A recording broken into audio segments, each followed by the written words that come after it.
What is up, guys? Fantasy Endgame is back with you for week 6 of the fantasy football season. I'm Pierre. He's Chris. All right. We're here to answer your start set questions and anything else you might have. But of course, tomorrow we're going to have another full set of games, except don't forget there are some teams on bye: Lions, Titans, Texans, and Raiders. Oh, my. So before we get into all the questions, we have questions lined up already. We also have some super chats lined up. You might notice we will get to those first. If you do the super chat feature, guarantee we will stay on until all of those questions are answered, and we will go in order they are received. We'll do the super chats first. So if you want to use that feature, that's definitely a way to get ahead of the game. You can also consider becoming a Patreon. Patreon.com/fantasyfootballendgame. Link is below. What do you get if you're a Patreon? Well, you get to join us for this, but tomorrow morning, 2 hours before kickoff, in a smaller setting, and we answer all your questions. So you also get weekly rankings, waiver wire breakdowns with detailed information about who to pick up before the video drops, and so much more. So consider doing that. Link is below. Also, you can join the Discord absolutely free. We're always in there every day, 365, talking football and other things. So join the Discord. And of course, hit the like button, hit subscribe. You'll get notified as soon as we go live, which is right now. All right, Chris, are we ready for the injury breakdown? Yeah, let's do it. We got some big names on there again. Some big names. So we just found out officially today, Jonathan Taylor and Naheem Hines are both out. That means Deion Jackson, or is it Philip Lindsay? What do you think? Is this just a backfield to avoid? No, I had a Deion Jackson in like 4 of my leagues. The only league I didn't add him in was in my wife's casual work league because I don't need him, and my 2 dynasty leagues because he's not available. But I added him in every other league. He played almost 60% of the snaps last week, had the majority of the carries, ran the majority of the routes, got the more valuable touches, looked way better than Philip Lindsay. I think Jackson's the guy to own. He did look like he has some burst. That's the thing is Philip Lindsay you thought would be, as a veteran, get more carries, but Jackson didn't look too bad. And I guess the Colts liked what they saw. Okay, Cam Akers. Peyton's been to say out and maybe never back with the Rams. Who knows? Demanding a trade is what we're hearing. Who knows if that's going to happen? I mean, do you just... I know you do because you don't have him. You just drop Akers, or do you hope, well, maybe he gets traded? And I mean, your thoughts? I mean, if you haven't dropped Akers yet, like if he's still on your roster, then you got to hold him now and hope he goes to a better situation because, like, if you're still holding Akers, like, I don't know what you were holding him for. So if you still got him, then yeah, I think you just have to hold. But I don't really know how you get traded to a better situation, but you never know. Maybe. Dolphins? I don't know. Maybe. Hey. Edmonds for Akers, straight up. Who says no? All right. James Conner and Darrell Williams are out, so Eno Benjamin has the backfield to himself. Very interesting streamer this week because, as I tweeted out earlier, Seahawks are one of the worst run defenses in the league, and he basically has the backfield all to himself. Rashad Bateman still out with that foot injury. Michael Thomas also, again, out. Jarvis Landry also out. Olave, we'll get to that soon, but I think he is questionable. Have we heard if he's clear? I'm pretty sure he's playing. I don't think they've officially named him active yet, but it sounded like he was trending towards playing. Of course, it's concussion, right? So it's not. It comes down to clearing the concussion protocol. So probably gonna have to wait till tomorrow morning to find out if he clears or not. All right. So Marvin Jones, coming off his best game, of course, now misses. He's out. But Zay Jones of the Jaguars is questionable. Looks like he might play. Pat Freiermuth is out, concussion. Baker Mayfield, sadly, is out. And Tua has apparently cleared the protocol, but he's not going to start until next week. He will start week 7, not this week. And Teddy Bridgewater also is active, but he's not going to start. Correct. Okay. Whatever. Kyle Pitts is questionable. Looks like he probably will play. How confident are you in Kyle Pitts? I mean, not very. Not very. Like, almost wish he wasn't playing again, so you didn't have to worry about it. But I mean, chances are, if you got Pitts, you probably have to play him. And that's what I'm telling people. Look, I mean, unless you happen to have a really good tight end, which you probably don't, because you'd have to Kyle Pitts, you just kind of have to roll with him. Cooper Kupp is questionable, but I think you pretty much have to play him, even if he's on the bench. You still get more points from him than anybody else. T. Higgins, here's one that's really iffy. What's your thoughts on T. Higgins? Yeah, not feeling too good about T. Higgins. It doesn't sound like he did a lot of practicing this week, so I think I'd be looking for better options if I had him, for sure. Yeah, I mean, after last week, people are a lot of PTSD. You're not going to be putting Higgins back in your lineup. Hayden Hurst might benefit. He's also questionable, so keep that in mind. Could be a Tyler Boyd week. CeeDee Lamb questionable, but it sounds like he probably will play. Already mentioned Olave. James Winston, well, he's not going to start. He's questionable to be active, but it doesn't matter because Andy Dalton's starting. Wan'Dale Robinson might return. He's also questionable, but we'll see. It might be too early to test him out. Raheem Mostert is questionable. And then the Patriots, just for fun, like to list everybody's questionable. Even we know there's no chance Mac Jones or Damian Harris are playing. And Jacoby Myers, he's also questionable, even though he looked great last week. So, yeah. And then Tyler Higbee's also been questionable. It looks like he is officially going to play. And if we get any updates today during the stream, or you guys have any updates, let us know and we'll fill you in. All right. It is question time. Let's go ahead and get started. By the way, apologies. I know my throat sounds a little scratchy, covering from a little sinus thing, but nothing's going to keep me from going live for about 3 hours with you guys. So let's get to it. Let's go. Trench Road, Flex 2. Rondale Moore, McKenzie, Eno, and I guess Rachaad White.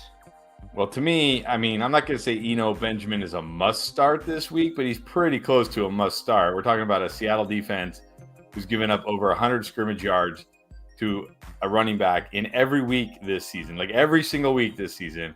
And Eno Benjamin, I think, has had over 50 scrimmage yards in every game, or like almost every game, even with Connor and Darrell Williams playing. So to me, you got to play Eno. Like, it's hard for me not to start Eno Benjamin this week. I've got to be pretty stacked. And then I'm going to go Isaiah McKenzie in what should be an absolute shootout against KC. So those are going to be my two picks. Easily those two. I'll say Eno's pretty much a must start unless you have two stud running backs. Eno and McKenzie is a strong start there. All right, Phil. Singletary or AJ Dillon? This one's not as easy.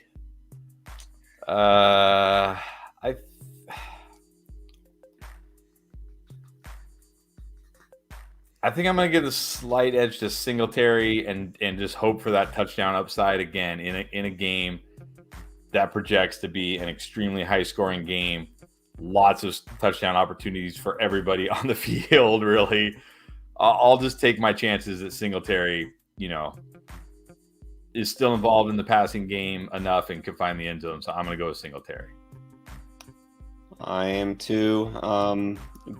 Should be definitely a higher scoring game. Dillon has been just okay lately, but Aaron Jones has been better. I think Singletary, I think the fact that he's now involved in the passing game is encouraging. Now, we used to say he was just kind of big game, touchdown or bust, but not anymore. He's been used as a pass catcher, so I like Singletary. Henry Odom back with us. Would you trade Hollywood and Njoku for Kelsey? This one's like my gut reaction is to say yes, take Kelsey. But I think it depends on who your wide receivers are. Like if you have good wide receivers and you'll still be great at the wide receiver position without Hollywood, then I definitely do this. But look, Njoku hasn't been bad. It's not like Njoku's like killing you, like you're getting killed at tight end. Like it's not like you're rolling out, like I don't know, Robert Tonyan every week and getting 2 points or whatever it is. Like you've been solid at tight end. So it comes down to me, like if I had three, I don't even know, every league's different, but if I had like three other wide receivers that I felt really good about, then I would make this deal because it would improve my team. But if Hollywood was like if I had Hollywood and maybe I had like CeeDee Lamb and then I had some other guys that I don't feel great about, I probably just stick with Hollywood and Njoku. I'd like to think this might be a trade that is a win-win for both sides because you get a stud tight end. If Hollywood's like your third receiver and you have somebody else that you could plug in that's, not as good maybe, but comparable, then you come out ahead, and then the other guy, hopefully gets helped out. So I think you can do that if you don't need Hollywood. Again, we talked about this last week. You shouldn't be just trading. Actually, we talked about it on Tuesday a lot, the trade show. You don't have to sell Hollywood just because Hopkins is coming back. Like, don't trade him just to trade him. So don't. Actually, I looked it up because I was like, how bad was Hopkins really last year? He averaged, I think, 4 catches per game and 57 yards. Like, he wasn't even a stud. Like people are freaking out like Hopkins is going to come back and get 15 targets. Like, no, he wasn't even like that last year. And who did they have? They did have Christian Kirk, but I mean, they didn't have anybody, right? So yeah, I'm not worried about it. No. But again, if Hollywood is like your wide receiver 3, wide receiver 4, then absolutely do this because it improves your team. All right. Henderson or Etienne. Now that Henderson looks like the starter, maybe rest of the season.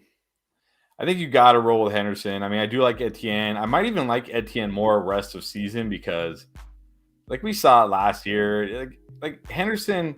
Yeah, Henderson will get the work, but this isn't like a super running back friendly offense because they're one of the most pass heavy teams. They pass a lot around the goal line.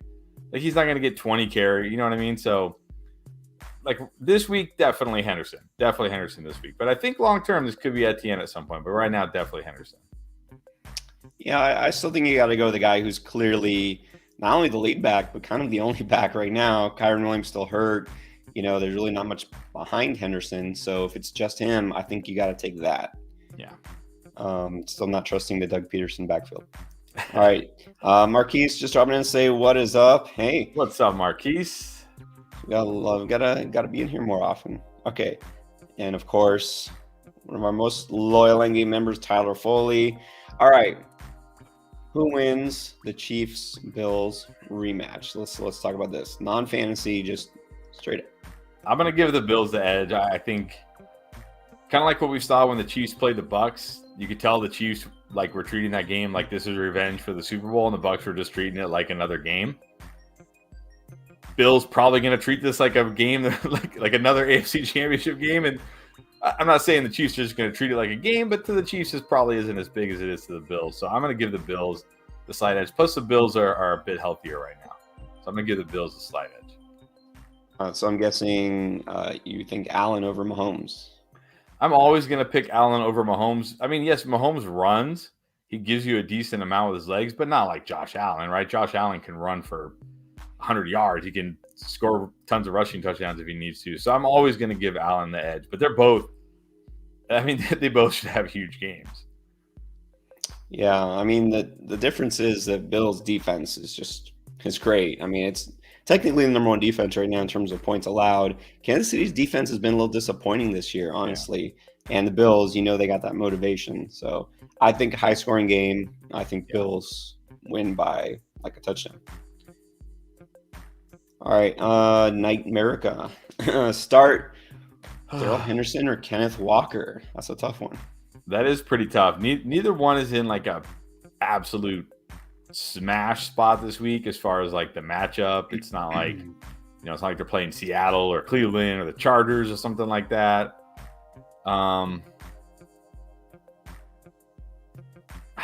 Man, I think I'm going to give Henderson the slight edge. I'm going to assume it's PPR.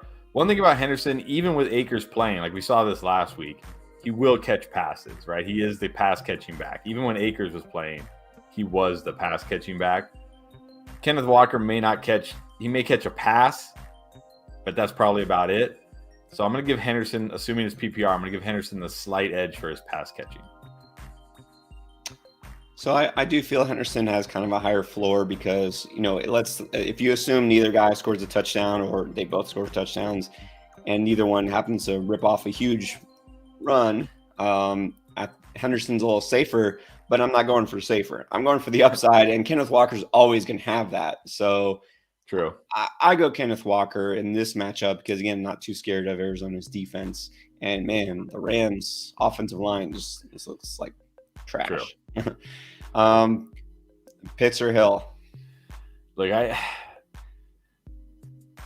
I know Taysom's coming off that big game, and everybody just thinks like whatever happened last week is going to happen this week. These are both like risky starts to me. Which who would have thought Kyle Pitts would be a risky start at this point? But Taysom Hill, even last week, he played like 30% of the snaps. Like he barely plays. Like right, like they only use him like go out there and run the ball on this play and go out there and like carry, and that's it. Like. So if he doesn't hit on those big plays or if he doesn't fall into the end zone on one of those carries, he's getting you almost nothing. Now, I guess Pitts kind of gets you almost nothing too. So I think I still got to go Pitts though. I can't put Taysom over Pitts. I can't do it yet. Maybe I'm too slow to react here, but I can't do it. You know, if Hill scores or has a big game, everyone's going to say, well, of course you should have known to start Taysom Hill again. Yeah, of course. So it's like, it's almost lose-lose because if you put him in and he doesn't, you feel like an idiot. So I'm gonna roll with Pitts personally too. But look, I get it because no Michael Thomas, no Landry, Olave, who knows? They probably will use Taysom Hill again, but it's such a dice roll. I mean, such a dice roll. All right, Alexander's channel. Dobbins or Henderson? We're gonna get a lot of Henderson questions. We know this. Okay, Dobbins or Henderson? I can easily go Henderson here. I mean, Dobbins 40% of the snaps. Like Dobbins is basically like Taysom Hill, but he gets used a little bit more. Like he really needs touchdowns too, right? He's not playing enough snaps. He's not getting enough carries. We saw it last week. Kenyon Drake, Mike Davis, even Devin Duvernay getting carries.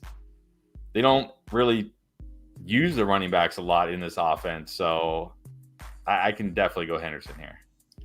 Yeah, look, if there's a week for Dobbins to get high usage, it would have been last week, and whatever reason it wasn't. So, yeah, definitely Henderson. And then Walker and Higbee for Swift. Definitely do that. That's how you trade high on Kenneth Walker before he's played a game, right? Because the thing is, like, that's the thing about Kenneth Walker. Like, we both like Kenneth Walker. We both think Kenneth Walker is going to be great. But right now, his value is sky high. If he goes out there this week and runs for like 15 carries for 50 yards, no one's going to want Kenneth Walker again next week, right? Because people just give up on players so easily. So, yeah, if you can trade Walker and Higbee right now for a stud like Swift, you do that, definitely.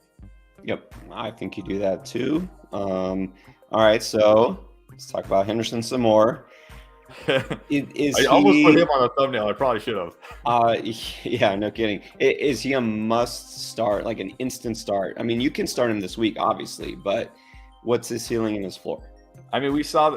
Well, I'll say this: is he an instant start? He's a good start. Like I would definitely like if we're talking about the kind of like the streamable running backs this week: Eno Benjamin, Darrell Henderson, I guess Kenneth Walker, and Deion Jackson. Right, like the guys who weren't started last week and are now startable.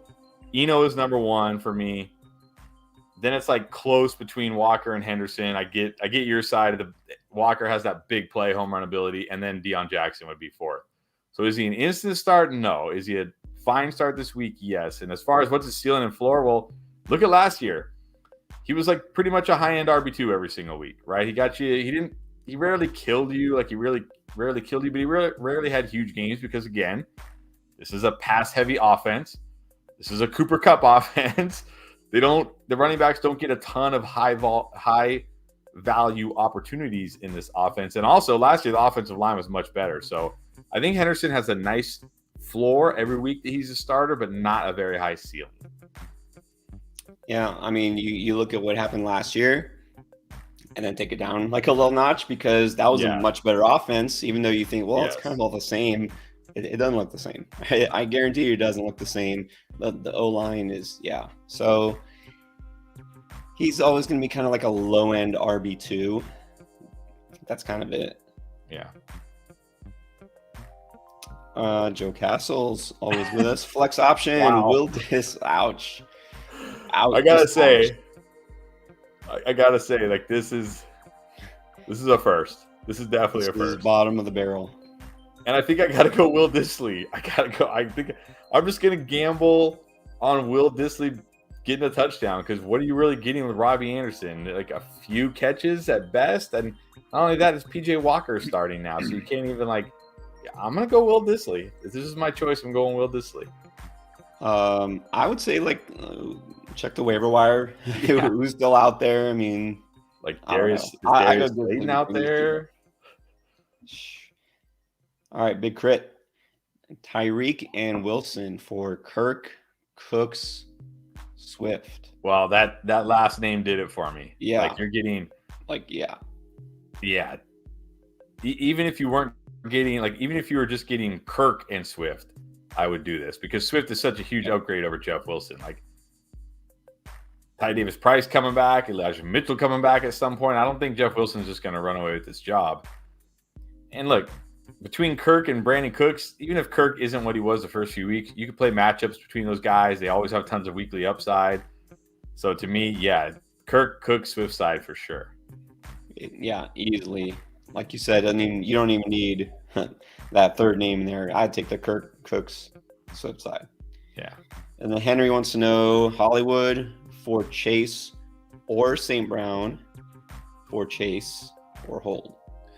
I think if you can do either of those for Chase, I'd do it. Like I know Marquise and St. Brown have been great, but I still believe in Chase.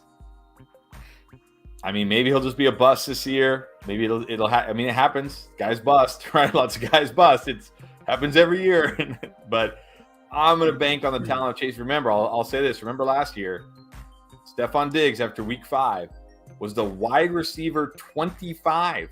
The wide receiver 25. Everybody thought he was a bust. He finished as like the wide receiver 6. So you can't just give up on these guys already. There's a reason Chase was drafted so high. I mean, yeah, either of those guys for Chase, fine with me. And yeah, I would do that. If I had to choose, I would probably trade Hollywood. It's not Chase. Like it's not like first of all, he hasn't been a complete bust. Like he hasn't been like Allen Robinson. But also, it's not him. He's actually doing great. It's the play calling. It's this offense scheme. That can be adjusted, right? I'm not saying it will, but it can be. So yeah, I would do Marquise Brown for Chase. And then my favorite time of the day is peanut butter jelly time. Finally making a live stream. Hey, we're glad you're on here. Glad you're here. You? Glad you're here. That's also my favorite song, by the way. I used to have it as an alarm. Peanut butter jelly. You know what song I'm talking about. All right. Yeah, we all know you. Cooper Griffin. Okay, so here's the team. He says he needs to drop somebody for the bye week. So who out of here would we drop? Oh man. Well, I mean, you're already looking ahead to next week, I guess, right? Because Herbert plays this week. So, right. Wow. I mean, I'm gonna say drop Hawkinson and just like. Obviously, you don't drop him this week because you need him because I don't see another tight end unless I'm missing somebody here. But I would say next week I would just drop Hawkinson and stream a tight end. Like if somebody picks up Hawkinson, oh well. Like whatever, I'll crap. Like okay, he had that one huge game, but he every other game it's like what you get 3 points, you get 4 points, you get 6 points. Like he's just another tight end. He's just another tight end. So I can't drop anybody else on your roster, so I have to drop Hawkinson. There's nobody else I'm dropping. I mean, we don't know who's on waiver for tight end, but I think that's true. You could drop Hawkinson. If not, if you're like, no, I don't want to do that, then I would drop Michael Thomas. That's just me. Okay, Dr. Blacks, and the question is, I guess does that mean upside? Looking for upside or is it oopsie like oops I didn't put my chat in there? I don't know. It says Wilson or Walker. Wilson. Are you talking Jeff Wilson? I think I have both these guys as my booms this week. Yeah. I gotta assume Jeff Wilson since we're talking about Kenneth Walker. I'm gonna assume Jeff Wilson. If it's Garrett Wilson, definitely play Kenneth Walker over him. If it's Jeff Wilson, I'm gonna give Jeff Wilson the slight edge over Walker. Just because of the matchup. It's a good matchup for him. And we know, the thing with Kenneth Walker is we don't know what his usage is going to be yet. We think we have a good idea of what his usage will be, but this is Pete Carroll. You never know what is, right? Wilson, we know Wilson is getting 18 plus carries, maybe a catch or two. He'll get goal line chances. I got to go with Jeff Wilson. And I think we can also feel better about the game script for San Francisco against Atlanta, which is I'm not going to put a lot of points up. So, yeah, I have to agree. I'll go Wilson. All right, Alexander's channel again, Higbee or Taysom Hill. I can easily go Higbee here. He's getting so many targets. I mean, yeah, he doesn't have a 4 touchdown upside like Taysom Hill, but like his floor is just so much higher than Taysom Hill. So I can pretty easily go Higbee here. Yeah, same. And then Gage or Gallup. I don't think Gage is startable. I don't know if Gallup is. I mean, I guess Gallup is startable, but barely. And not only that, Gallup going against the Eagles, this is a tough spot. I mean, I guess Gallup has a chance for a big play, so I guess I'll go Gallup, but I don't like either of these guys this week. No, but if those are your choices, I feel like it's got to be Gallup. I know the matchup is better, but again, Gage is the third at best option there. Yeah, I'd go with the Gallup. Okay, Ivan traded Thielen for Dameon Pierce. Wow. Yeah, you clearly won that trade. You definitely won that trade. Good job. Clearly. Hey, so you never know. Henry Marte, Kirk Pittman, Dobbins, James Robinson need a wide receiver 2 and the flex. Well, I was going to say the first 2, and I'm still going to say the first 2. I can't start Dobbins this week. People got way too excited about him scoring 2 touchdowns in week 1. These touchdown or bust. Not feeling great about James Robinson right now. I think he's okay, but not feeling great about him. I love Kirk this week. I think Pittman bounces back. I got to start those 2. Yeah, easily the first 2, Henry. And then Michael Fawcett, always with us. Great weekly videos. Appreciate that. 1 running back, 1 flex. All right. And then the tight end question. Okay, so 1 running back, 1 flex. Well, definitely Eno is my running back. Yes.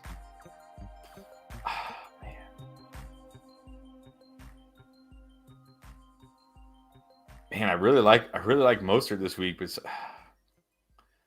but Tyler Lockett's been. But the thing about Tyler Lockett, like he hasn't really been.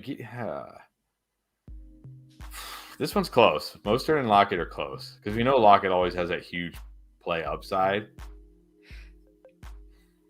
I think with the matchup, I go Lockett because Arizona, this could be a high-scoring game. Their secondary hasn't been great. Mostert's a little banged up, so you never know. Yeah, okay, I'll make it easy on you and go Lockett because it is close for me. I think Eno's the one I have to start. Like I have to get it's hard for me not to put Eno in my lineup this week. So I'll go Eno and Lockett to make it easy on you. And then Hurst or Pitts. It might sound crazy, and I know it's like not a great matchup for Hurst, but if T. Higgins is out, I think I start him over Pitts. I mean, it's not like we've seen it. It's not Tyler Boyd that gets the bump when Higgins is out. It's Hayden Hurst that gets the bump. So he always has a chance to score. So if Higgins is out, or if we hear I think I go Hurst.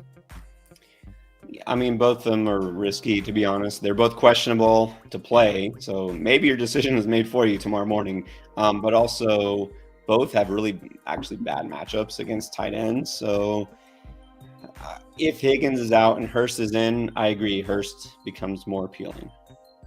Another Dobbins question, Lazard or Dobbins? I'll go Lazard, especially in PPR. Like, again, these guys are both kind of touchdown dependent, but at least Lazard will catch some passes and has a chance to score. Like, every week when they get near the goal line, it seems like Rodgers is looking for Lazard. So I'll take Lazard. And it's full PPR. You're not going to get receptions from Dobbins. So I'm a little worried with Lazard that he gets the sauce this week, but I don't think he's going to get shadowed. So yeah, I don't think they move Lazard. They play him in the slot. They play him all over the formation. I don't think Sauce is going to follow Lazard. I think Sauce will probably just stick to one side. Right, that's my guess. So yeah, Lazard can always score. Yeah. All right, Marquise. I think it's a different Marquise than our Marquise from North Carolina. Flex, Eno, Gordon, Zeke. I gotta go Eno. Gotta go Eno. Definitely. Eno. It's too good a matchup. Too good. John Taylor. Was Hunt for Olave a good trade? Yes, very good. I definitely. I mean, I like Kareem Hunt. I think Kareem Hunt will be good. He's still getting tons of opportunities to score, but man, Olave looks like an absolute stud. And look, Jameis is going to be active this week. It's just Dalton starting. So you got to think Winston's going to be back next week or the week after at the latest. And when he does, Olave to the moon. So great trade for you. Yeah, absolutely good trade. Okay, I think next is Tyler Foley. All right. I love Tyler. He makes us think, right? It's not just this guy or this guy. It's like, who do you like this week? All right, so running back and wide receiver with the biggest game this week. I don't know if he's got some props lined up or what. Well, I'm going to say running back with the biggest game. I'm going to go with Ramondre Stevenson because I don't think Damian Harris is going to play. I think he's going to get 20 plus carries against a Browns defense that can't stop anybody on the ground. I think he could score 2 touchdowns this week, go for over 100 yards. So I'm going to go Ramondre with the biggest running back game, and the wide receiver biggest game. That's tough. I'm going to go with Jamar Chase. I'm going to shock everybody and go with Jamar Chase. The Saints secondary really banged up. Marshawn Lattimore out. Chase has been getting the opportunities. It just hasn't happened. I think it happens this week. I think he booms. And everybody who kind of was like, I don't know if I want to trade for Jamar Chase is kicking themselves because now they can't trade for Jamar Chase. Those are going to be my picks. True. For running back, I like Ramondre, but I think the biggest game, I think I got to go with Saquon. He's really a top running back, but going against Baltimore, I thought it's going to be another huge Saquon week. At receiver, it's tough. I really am tempted to say like Mike Evans goes off because Pittsburgh is bad, and now their whole secondary is hurt. Yeah, and Tom Brady doesn't care about game script. He'll still throw it 50 times no matter what. So I love Godwin, but it could be a huge Evans week too. Yeah, I like that pick too. I like Evans this week a lot too. All right, let's keep going. Okay. The Paisan. Would you bench Russ for Lawrence? I can't do it for Lawrence. It's not like Lawrence has, massive weekly upside where I'm like, ooh, I'll take the gamble. Lawrence might outscore him, but it's going to be what, like 16-12, 17-13. You know what I mean? It's not like Lawrence is going to score 25 and Russ is going to get, 5 probably, like Carson Wentz. So I still got to go Russ over Trevor Lawrence. Yeah, Lawrence, I wouldn't be surprised if Lawrence slightly outscores him this week. But the thing is, I keep saying this, Lawrence really isn't doing anything on the ground. Russ is. He had stopped doing that in Seattle, and now he's running it in with the injury to Javonte, chance for a rushing touchdown, some running yards. So, yeah, I keep Russ. Not that you love it, but yeah. Okay, Deion Jackson, Eli Moore, or Mike Boone. I can definitely go Deion Jackson here. I just can't really trust any of the Jets wide receivers right now. Just they don't throw enough with Zach Wilson. Mike Boone. One thing about Mike Boone is the Chargers, and they give up huge plays. And Mike Boone did look much more explosive than Melvin Gordon last week, so maybe hits on a big play, but. The Jags' run defense is really bad. Their pass defense has been better this year, but their run defense is still really bad. And Deion Jackson looked good against a tough Denver run defense last week. So I'm going to go Deion Jackson. Yeah, look, with both JT and Nyheim Hines out, you got to go Deion Jackson. And like you said, it's a much better matchup. So yeah, not bad. All right, Shady Haddad. Flex Thielen, Gordon, or Mostert. This is close for me between Gordon and Mostert. I think I'm going to give Gordon the slight edge. Man, well, actually, both Gordon and Mostert are questionable. But I feel like Gordon was never. I feel like both of them will play. The only reason I say Gordon, just because the Chargers have been so bad against the run, so bad, one of the worst. It's like the Browns, the Texans, and the Chargers. You just and the Lions. You just want to get running backs against those teams. Get your running backs in against those teams. They're so bad. And Gordon still got a decent amount of work last week. He gets work in the receiving game. I'm going to go Gordon, but it's pretty close between him and Mostert, but I'm going to go Gordon this week. Well, if you guys watch the Boom video for running backs, I picked Gordon, so easy for me to say Gordon. I mean, I have Mostert, so I like them both. Yeah, so well, that's tough for you. Okay. Kirk or Eno? Ooh, now that's tough. Is this PPR? I think I'm going to go with Eno. And look, and I'll say this, okay, because I did have Kirk as a boom, and I do think Kirk has a great game. And I was gonna pick Eno as a boom on a running back video, but we didn't know the status of James Conner yet. Right. Like if James Conner would have been like out for sure, I would have 100% had Eno as a boom this week.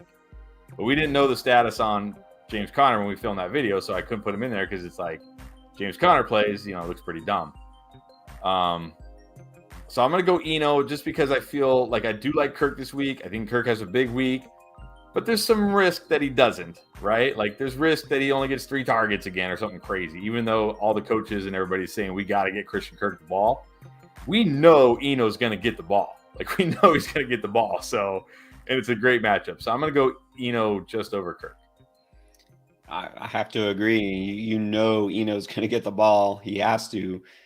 I mean, Kirk should have a higher ceiling, but you never know. Just because they talk, oh, we're going to get the ball. Yeah, that doesn't always work out that way.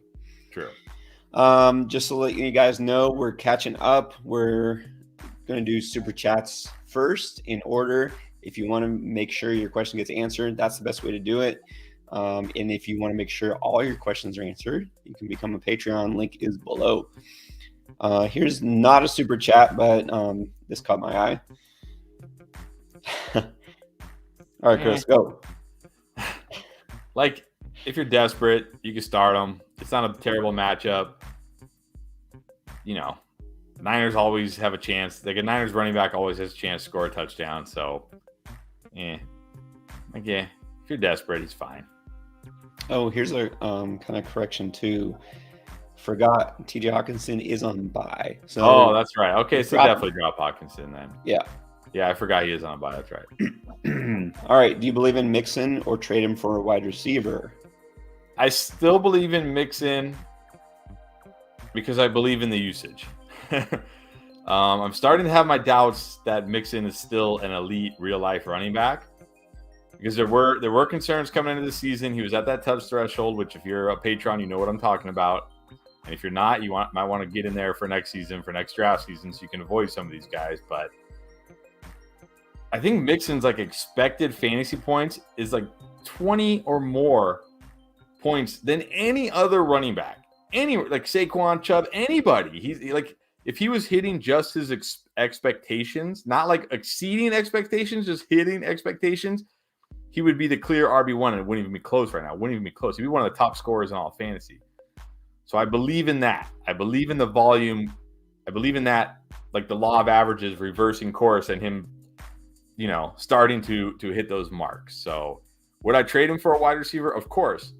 For the right wide receiver, though, I'm not trading him for, like Devonta Smith or somebody like that. But if I get the right wide receiver, then yes, I would trade him, but it has to be the right wide receiver. Yeah, I mean, you say trade for a receiver. Well, yeah, sure. Justin Jefferson, go for it. But yeah. Probably not. If you can get a top 5 receiver, yeah. But if not, probably hold Mixon because they'll be more valuable. All right, Carlos, I see you. Carlos Pena really wants to know. He's asked this, but in a very clever way. He keeps switching up the order. All right, Boone, Dion, or Rashad? I got to go Deion Jackson. I already talked about Boone. Big playability, but that's it. Rashad, I mean, he's fine if you need him, if you're desperate, because he'll catch some passes. He'll get some carries. He may always have a chance to score, especially in this game. But Deion just in such a great spot in a good matchup. I got to go with him. Yeah, I go Deion Jackson too. All right, back to the super chats. Tim Shields, Monty, Clyde, and Deontay for Chase. Is that too much?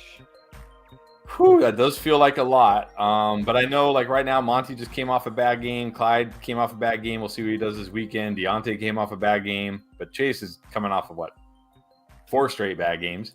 So Oh man. I mean, if you're good at running back, like I assume if you're trading Monty and Clyde, you don't need those guys. Like you're set at running back. Right. So if you're set at running back and these guys are just sitting on your bench every week because you have 2 or 3 better running backs, then yeah, I do that because I do think Chase will be a huge upgrade over Deontay. Yeah, I mean, I'm assuming you're not trading 2 starting running backs, so yeah, hopefully those aren't your top 2. So no, I don't think it's too much because I'm not really that high on Deontay rest of the season, anyways.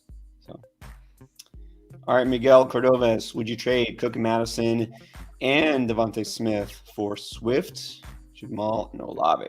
Yes. Yeah. So this is basically like Cook and Devonta Smith for Swift and Olave, right? Because you're only playing Madison if Cook is out, and you're only playing Jamal if Swift is out. So probably. So this is Cook and Smith for Swift and Olave, and yeah, I definitely do that. I think Swift will be way better than Cook this year. I've thought that all off season. I haven't seen anything to change my mind. And I do love Devonta. I think Devonta will be great, but I think Olave will be just as good. So I do that. I take the Swift Olave side. And we get, a lot of trade questions about Swift because, of course, on the bye, injured. What do we get? Last chance. Look, honestly, you're taking on risk. I mean, there's no guarantee he stays healthy, gets re-injured, whatever, but it's worth it because his ceiling is so massive. And surprisingly, Olave and Devontae Smith, that's pretty even. Mm-hmm. All right, Shady, back for more. Deontay, Gordon, Mostert. Pick a flex. Yeah, I'm not starting Deontay in this brutal matchup with Kenny Pickett. When he has better matchups, maybe, but not yet. Like I said before, Gordon and Mostert very, very close to me, but I'm going to give Gordon the slight edge just because it's the Chargers. Yeah, I mean, we've already talked Gordon versus Mostert, like them both, but Gordon gets the slight edge. Deontay can't do it. Not this week. Not this week. All right, and Royland, thank you. Good reminder. Get in the Discord. We, always chatter there. Yes. All right, here's the Najee question. 1 running back, 1 flex. Najee, Hunt, Eno, Edmonds, Waddle, White, Boyd. So we got to pick a running back and a flex. Well, the running back is easy. That's Eno. Yeah. Now the flex is going to get tough. Because I can eliminate Edmonds, I can eliminate White, and I can eliminate Boyd. So it comes down to Waddle, Hunt, and Najee for me. Waddle with Skylar Thompson in half PPR. I don't love that. Hunt in a tough matchup. I don't love that. Najee in a tough matchup. I don't love that. Oh, man. I don't know. I think I'm going to go... I think I'm going to go Waddle and hope he has one of those, yard after catch touchdowns like we saw in the first couple of weeks where he, but that's only because I'm so low on Hunt and Najee. So Eno right. For sure for me, and then I guess Waddle. Yeah, I'll make it easy. I would go Waddle too, and Eno. Waddle is a guy who can, get that yak. He doesn't have to get targeted deep. He doesn't have to get a ton of targets. Boyd might have a good game, but look, you're talking about the number 3 guy in Cincinnati. I just go with Waddle. Yeah. All right, I messed up. Arnulfo, which I got his name right last time. Arnulfo Reyes, the third, 10 team PPR. Here's the lineup. Who to flex? More Najee. Najee, Robinson, Judy, Goddard, or Garrett? Mm-hmm.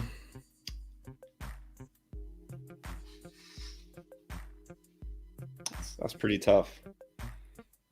Yeah, I'm kind of looking if I would start Judy. I'm kind of wondering if I would start Judy over Deontay. I don't love Judy, but I really don't like Deontay this week against Tampa Bay. Obviously, you already started Brian Robinson, and you're not going to bench Nick Chubb. I think I'm going Judy and Goddard as my flex. That's how low I am on Deontay. I think I might go Judy over Deontay. And then I like Goddard as a flex. I think Goddard's going to have another big week. So I think that's what I would do. Yeah, actually, I would too. I would sit Deontay. You almost just can't start Najee this week. Maybe he'll get better. The thing in his steel plate or whatever in his shoe is gone, but it's not the week, right? No. Tampa Bay defense. James Robinson looking worse and worse. I would flex Goddard too. All right, Terry, pick 2. Gabe, Mike Will, AJ Brown. Wow. Debo. What? Only 2 of these guys? Big play bonus. Does that mean you have to start Gabe?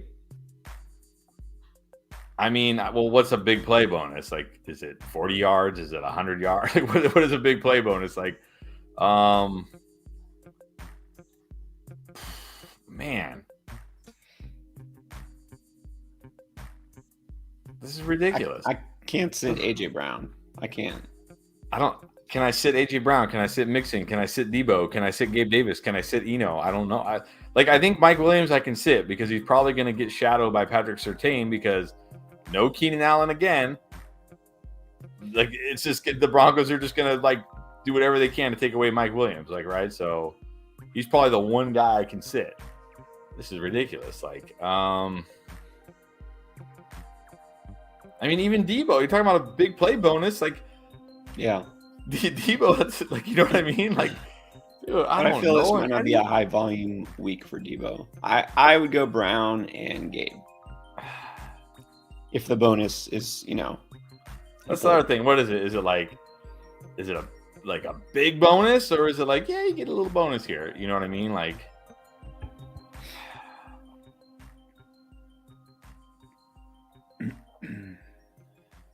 Okay, I'll just say AJ Brown and Gabe just to make it easy on you. But honestly, this is how do you have this team? This team doesn't make any sense. This team doesn't make any sense. I don't know how you have this team, but and the fact that you can only play 2 of these, you can only play 2 of them. What does the rest of your lineup look like that you have to pick 2 of these guys and you have to bench 4 of them? Yeah, that's a good question. That's crazy. Oh well, we'll go Gabe and Brown. Hey, nobody. Henderson or Eno? Definitely Eno. Yeah, definitely. We kind of had this question at the very beginning.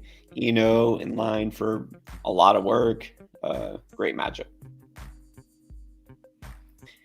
AMC Machine. DJ Moore, Rondo Moore, or Drake London? I can definitely go London here. I'm not I know there's some stat out there PJ Walker targets DJ Moore more often, but you know what they never put in that stat? How many catches DJ Moore has with PJ Walker? Great, he gets more passes, but they still won't be catchable. Rondo Moore. I mean, I know Rondo Moore's been okay so far, but I can't trust that. I'm gonna go with Drake London. Yeah, I got London. Didn't I pick London as a boom? I think he's still getting a ton of targets. Yeah. 49ers secondary is banged up. A lot of injuries on the D. It's a good defense still, but injuries, I think London could be fine. Sergio with a super chat. Thank you. His question is Pollard or Deion Jackson? Definitely Deion Jackson for me. I know, Pollard looks good when he gets the ball, but he hardly gets the ball. That's the problem. Even last week, 22 carries to 8 for Zeke, and neither one's catching passes. Deion Jackson ran a lot of routes last week, caught passes. Good matchup. I'm going Deion Jackson. I'm going Deion Jackson too. Pollard always has that big play ability, but he also has a very low floor. Yeah. All right, Sam Weatherly, what is up? Ooh, Algier or pick up Deion Jackson. I'm guessing you would go Deion Jackson. Go grab Deion Jackson right now and play him over Algier. Definitely. Yes, you can drop. You can drop Chase Edmonds for Deion Jackson if you're playing Deion Jackson this week. Definitely. Okay, I he asked it again. Sergio, we just got to that question. It is Deion Jackson. Yes. Eddie Davis, Myers or the Moors? All right, easily Jacoby Myers. I love Jacoby Myers this week. Nelson Aguilar is out. Denzel Ward is out for the Browns. So an already bad defense just got way worse. I love Jacoby Myers this week. I think you can start him confidently. Easily Myers. Have another big week in store, hopefully. All right, Rizzy K, eat Etienne or Dion, and then pick 2, Etienne, Judy, or Dion. I'm gonna say Dion for both. I think we already talked about this. Again, Dion just in line for more work, in a good matchup. And I'm gonna go Judy over Etienne. I think Etienne is coming. Kind of like if you guys watched the trade video, I talked about it. This feels like Breece Hall early in the season. Not that Etienne is gonna take over the way Breece Hall did, but right, we're seeing that shift. We're seeing that same kind of shift. We're like, hey, Doug Peterson may like James Robinson a lot, but when James Robinson is running for negative yards and 1 yard, and then Etienne gets the ball and rips off a 15-yard run, it becomes hard to continue to give James Robinson more of the work. So I think we're going to see more Etienne as the season goes on, but I'm not ready to put him in my lineup yet. So I'm going Dion and Judy. I agree. All right, Brandon Matthews, Jeff Wilson or Eno? All right, so I think I still go Eno here. I do like Jeff Wilson. I think Jeff Wilson will have a good game. But again, Eno in just such a good spot. This Seattle run defense is so bad. So bad. And he doesn't even have a Tevin Coleman to compete with. So I think Corey Clement, who they just signed onto the practice squad, is going to be the number 2 running back. So he should get a ton of touches in a great matchup. I got to go Eno. I mean, both are good starts, but yeah, it's just so hard to not play Eno. So go Eno. Bast, don't see a question. I'm trying to look for it. If I see it, I'll put it up. Let's keep going. Abi, Duta, Deion Jackson, or Judy? I should have put Deion Jackson on the thumbnail. I was going to. I'm gonna go Deion Jackson. Judy just so what is he has 2 touchdown catches this year, and then outside of that he's done almost nothing. You know what I mean? 2 big touchdown catches and then almost nothing outside of that, which he can do it and he gets a decent amount. But Deion Jackson just again in line for a lot more work in a good spot. So I got to go Deion Jackson over Judy. Yeah, Judy, and he's made a couple of big plays, but now that we know Russ has got this lat issue and they say it could affect his deep throwing. Not that it's been great to begin with. I mean, I would just go for Deion Jackson too. Okay, Rob the Mac. All right, so a couple of questions. London or Pierce? I go London. Definitely go London. I know Pierce is coming off that big game, but don't get fooled by. I think Pierce will be nice, but the situation greatly benefited him last week. So I'm gonna go London. London or Pickens? Still gonna go London. It's a tough spot. I think Pickens will be one of those guys that maybe in the second half of the season we're starting every week, but in this matchup, not ready to do it yet. Gonna go London. And, I'll say, because I put London as a boom, I almost put Pickens on there. In fact, I think I originally had him. And then Chris kind of are you sure? He's like, are you sure? I was like, okay, maybe that's a little deep. But yeah, I go London. I wouldn't be surprised if Pickens does something, but yeah, I go London. And then another Judy, London, or Deion Jackson. Now I'm going to say Deion Jackson again. I just feel good about Deion Jackson getting, 14 to 15 carries, catching 3 or 4 passes. And the Jags' run defense is not very good at all. So I just like Deion Jackson a little bit more than London. London probably has more upside than Deion Jackson, but I just feel safer about Deion Jackson. Yeah, it's close. For me, this is where I might lean London, but it's close between those two. I'd probably go London if it was me, but either one's good. All right, Michael Fawcett. Cooper or Lazard?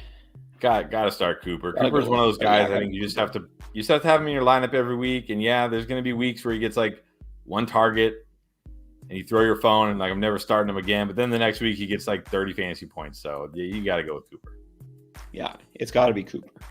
And then here's Vast's question: Pickens for Schultz and Gallup. I think I'm keeping Pickens. I mean. Maybe Schultz gets healthy, and then when Dak gets back, he becomes a thing. But like now, he re-aggravated that knee injury last week, so now who knows what that timeline is going to be. Gallup still working his way back from ACL, and he's not like Chris Godwin. Chris Godwin's still not playing a ton of snaps, but Chris Godwin plays a role, right? Where it's like he runs those like shorter, easier throws. So he doesn't, pick Gallup's still like the big play deep guy, and I think ACL is gonna affect him a lot more this year. I still think Pickens has the second half breakout, so I'm gonna keep the second half breakout with Pickens, and I'm gonna just figure it out at tight end. I'm leaning the other way just because I feel second half when Stack is back, Schultz will be a reliable tight end. He'll be healthy. Gallup will just get better. I feel like Gallup and Pickens are pretty similar, right? Just kind of boom bust type of guys. So I'd rather have the help at tight end. Again, this is me kind of still holding on to belief in Schultz, but I would do that. All right, Tim Graham, Duvernay, or Taysom Hill. Well, here I'll just gamble on Taysom Hill. Yeah. I mean, if we're just gambling on a touchdown, I'll gamble on the touchdown with Taysom Hill. So if it's Duvernay or Taysom Hill, I'll go with Taysom Hill. Yeah, exactly. I would go with Taysom Hill here too. All right, Bradley Harris, Juju for Pickens. Definitely. I mean, there's talk right now about people should we drop Juju? Is Juju droppable?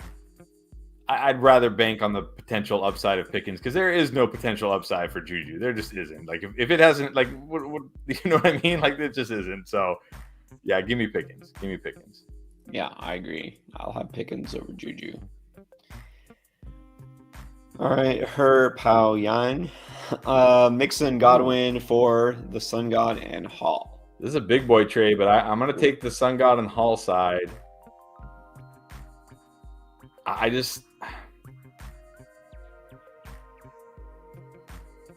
don't know if I probably prefer Mixon over Hall, but I pretty much prefer Sun God over Godwin. I think Godwin will still be good, but I don't know if we'll see like elite Godwin this year. Because again, we have to remember he's still coming off ACL. He's still only playing like 50% of the snaps. Maybe he gets there, but I think I'm going to take the Sun God and Hall side. Yeah, I am too. I really think Hall could outscore Mixon the rest of the season. With the wide receiver, it's close, but yeah. I would take that deal. All right, D. Just D. Zach Wilson or Daniel Jones? I mean, this is even Matt. Like passing touchdowns could be 50 points. I don't know if I don't know if either of these guys will throw for a touchdown. So, I mean, Wilson has a lot better receivers to throw to, so I would go Wilson. Yeah, I mean, I'm probably going Zach. I'm never starting Daniel Jones. Like, really, for Daniel Jones, you're hoping he runs in a touchdown, which doesn't help you really. 6-point touchdown doesn't help you in that case. Yeah, I'll go Zach Wilson, but I don't really want to start either of these guys. But yeah. I go Zach Wilson too. All right, JP from Canada. Man. Deontay or Kareem Hunt? Oh, man, this is tough.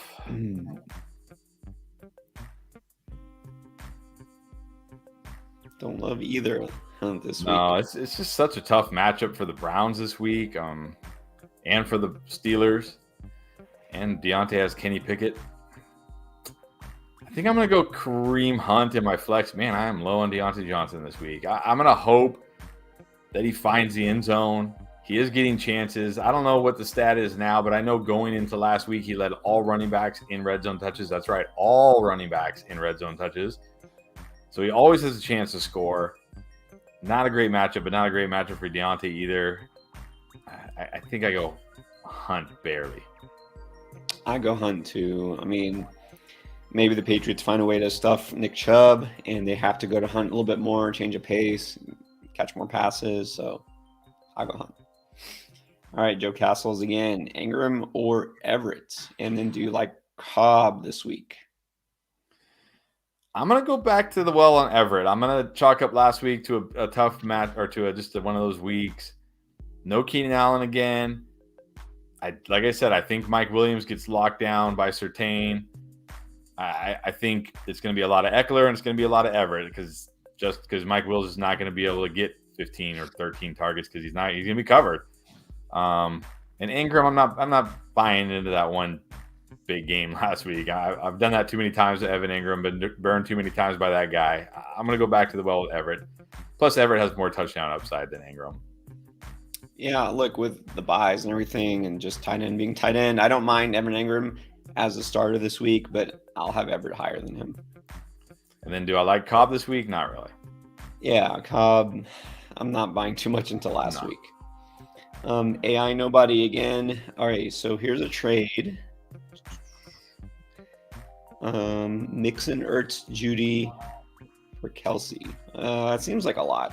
Seems like way too much. I know Kelsey's a stud, but you're giving up what should be a stud running back, a tight end who's been very, very good anyways by his own right. I mean, he hasn't been like Kelsey good, of course, but he's been good. And then Judy, like, fine, whatever. I think I would have kept Mixon and Ertz. Yeah, it's a little too much just because Ertz is fine as a starter, you know? You didn't have like a massive upgrade. Like if you didn't have any tight end, you know, fine. But yeah, an RB1 and Mixon. All right, I got to show off before you go. You're going to get on camera here. My daughter representing it's, what is it? Jersey night or something? Yes, it's Jersey night at the football game. All right. There you go. Representing Nice. to the high school. All right. Bye. Yeah, All right, Tim Shields. Thank you, sir. Appreciate it again. Full PPR. Okay, we got a lot here. He wants Godwin and Clyde. Got Godwin off waivers. Waivers, nice. All right.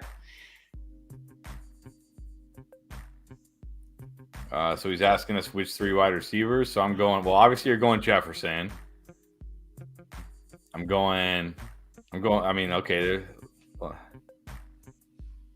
Yeah, I'm going with the 3 wide receivers you have in there. And then it looks like you already played Monty.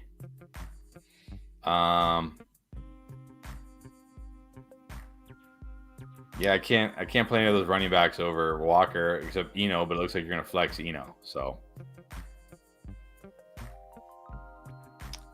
I mean, if the first slate of guys is your starters, I think that's fine. I don't get the he wants Godwin and Clyde. Like it's a trade question, but I don't see the trade.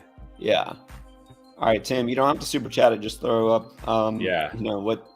Finish that deal for us. All right. Ron Rube, would you consider Etienne over Sanders? I can't do it. I mean, at least Sanders, Sanders very boom bust, but at least Sanders getting the opportunities, getting the touches. The offense will get into scoring position quite a bit. So I still got to go Sanders over Etienne for now. Yeah, I'm not going to roll Etienne just yet. It might come next week, but not yet. Circling back, remember the bonus question? He says, huge bonus, huge. Huge. Does that change your answer, Gabe?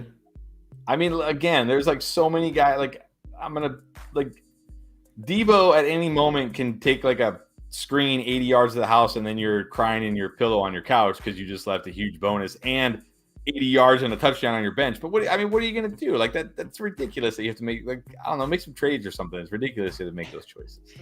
I would say then not Mixon. Right? He's probably not going to be probably not Mixon. Play guy. Probably not. Yeah. AJ Brown could take it to the house. I would stick with my 2 picks.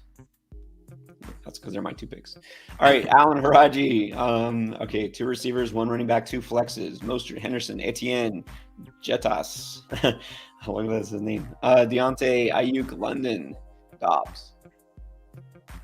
What do you think? Well, he's got Andrews, Burrow, and Swift. Well, not I starting. mean, you need to upgrade a wide receiver.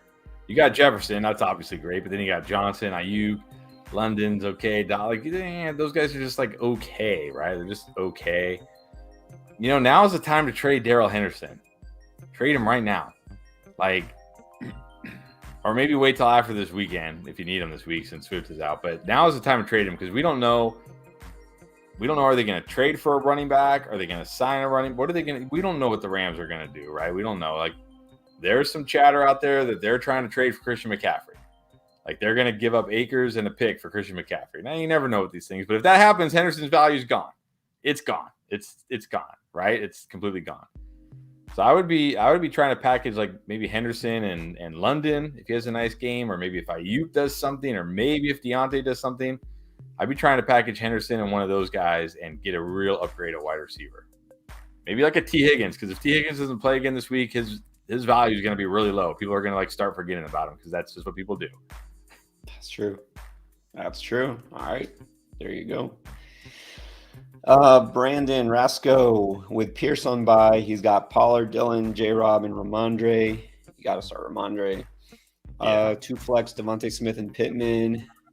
Duvernay and Joku on the bench. Oh, these are your choices. So you got to start 2 of those running backs. Plus, you got to pick 2 flexes between Duvernay and Joku and the other 2 running backs. Yikes. I think I start all 4 running backs. Like, can I start Duvernay or Njoku over any of those running backs? I don't think so. Like, cause he's got to start 2. I assume he has to start 2 running backs and 2 flexes, right? That's what he's saying. Am I reading that right? Yeah, he says Devontae and Pittman are already starting. His running backs, you know, I probably got to pick 2 of those.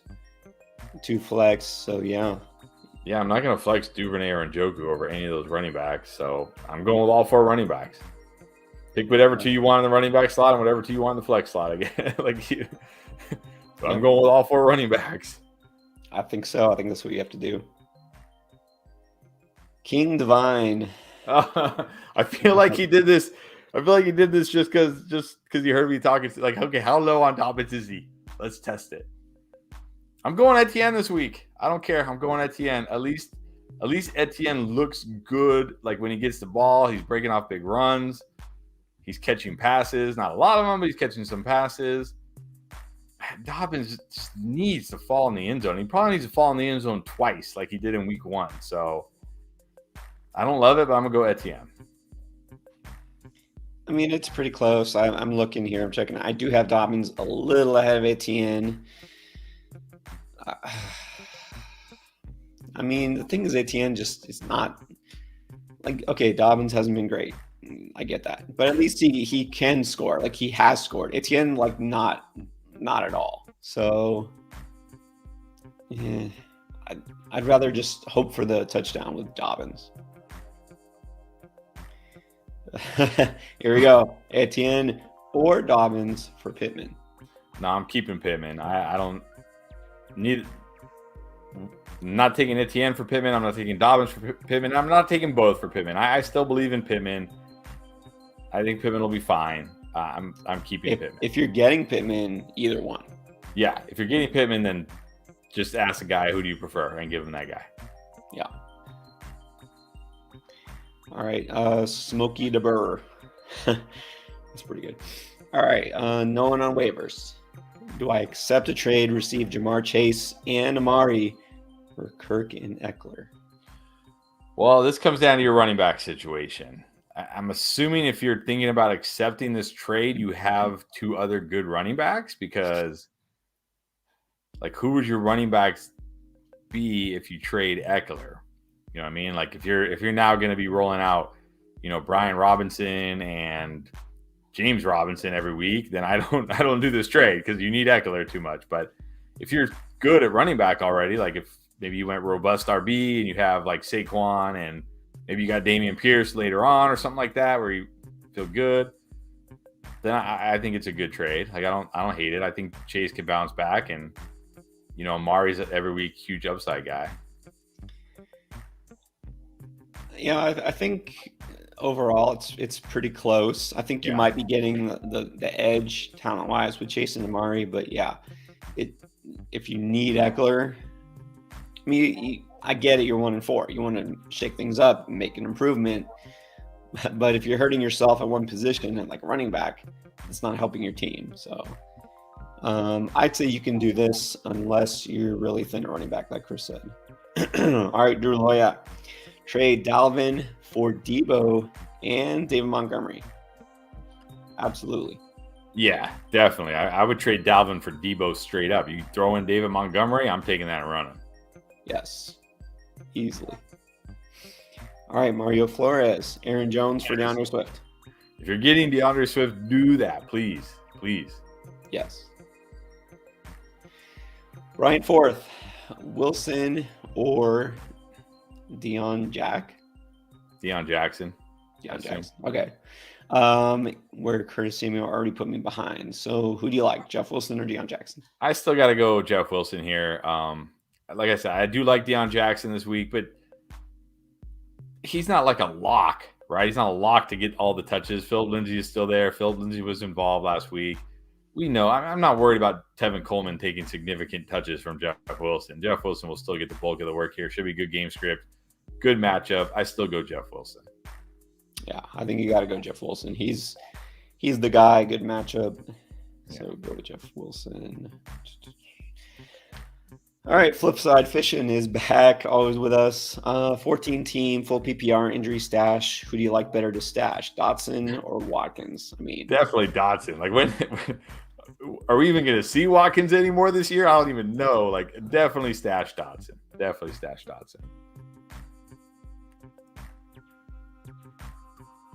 I forgot Watkins was still active, honestly. Yeah. Like, no, and never Watkins. All right. Let's see. Jimmy G at Atlanta, Danny Dimes, or Trevor Lawrence. Oh boy.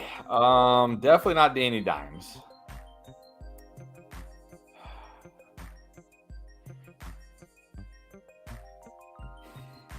I can't believe I'm saying. I think I'm gonna go Jimmy G. Can't believe I'm saying it. I just like that matchup more. And look, all Jimmy G has to do is get in the ball in the hands of like Debo, and Debo can take it all the way, right? He can throw like a 5-yard pass and get like a 60-yard touchdown, pass basically for credit. So I think I'm gonna go Jimmy G. I am too. I don't love it, but don't feel great about those other options. So I agree. Looking for more. We're catching up to the super chats, by the way. Good time to remind you that we're trying to get as many questions answered as possible. It's not possible for us to keep up as they come in. We have so many questions. We are answering the super chats first. I did see this pop up saying that we only answer the people who pay. Thoughts on that, Chris? I mean, I think we answer some that don't pay, but I mean, come on. Like, I mean, look, let's be real. Like, if somebody's look, we're grateful that I remember back when we first did our first live stream 3 years ago. I don't think anybody was even on it. I think we just jumped on. We talked about like the injury news to each other, and then we logged off. So, I mean, we're grateful for everybody that's on here because it's pretty amazing that people even want to listen to what we have to say. But at the same time, if somebody's going to put their hard-earned money out there to get their question answered, we have to answer it. Like, come on. It's like we have to. You can't expect somebody to money's tight for a lot of people, and you can't expect somebody to pay and then us to like ignore them. Like, we can't do that. This is not right. It's not right. So we're trying to get through them, and when we get through them, we do go back and start answering the other questions. So. Yes, and we've already put up a few, and you know what? Yeah, we've already said this. If you want to ask any question you want, join the Discord. It's completely free. We get in there as well and answer questions. I can't say we answer all of them or that we're in there 24/7. We do have a lot of other things going on, but we only do this to try to help as many people as possible. We're on here for 3 hours because that's how long it takes for us just to get through all the questions we have. So let's go to the paid questions. All right. Trade Judy for McKenzie. I think I don't think so. Yeah. I'll say this one thing about Denver. I was looking into it a little bit. After their bye, their schedule gets insanely easy. Like, they've had a pretty tough schedule so far. Like, they've had some tough defenses they played against. Now, granted, the offense is struggling, but it gets really easy after the bye. So I think I'm going to hold Judy. I mean, McKenzie's a guy you can kind of plug in there at times, but he's never going to be a target hog. So, I'd keep Judy too. That was Daniel Chavez. All right, Michael Fawcett with another question. Dallas D, can you just plug and play rest of the season? I would. I think you can. I think they're one of those few defenses that you can just feel good about. I mean, I don't know if they play the Chiefs or the Bills this year, but other than that, I'd probably play him every week. Yeah, I like Dallas D. I had him as a top 10 defense before the season. I think you can play him pretty much every week. I don't love him this week, but they're still startable. Yeah. All right, Longman 18. You got Trevor, Godwin Kirk, Cook Walker, Wilson Jr. Dobbins at flex. Got Najee Waddle. Well, I know you're going to say take Dobbins out, right? Yeah, I mean, especially like I can easily play Mostert or Waddle over Dobbins.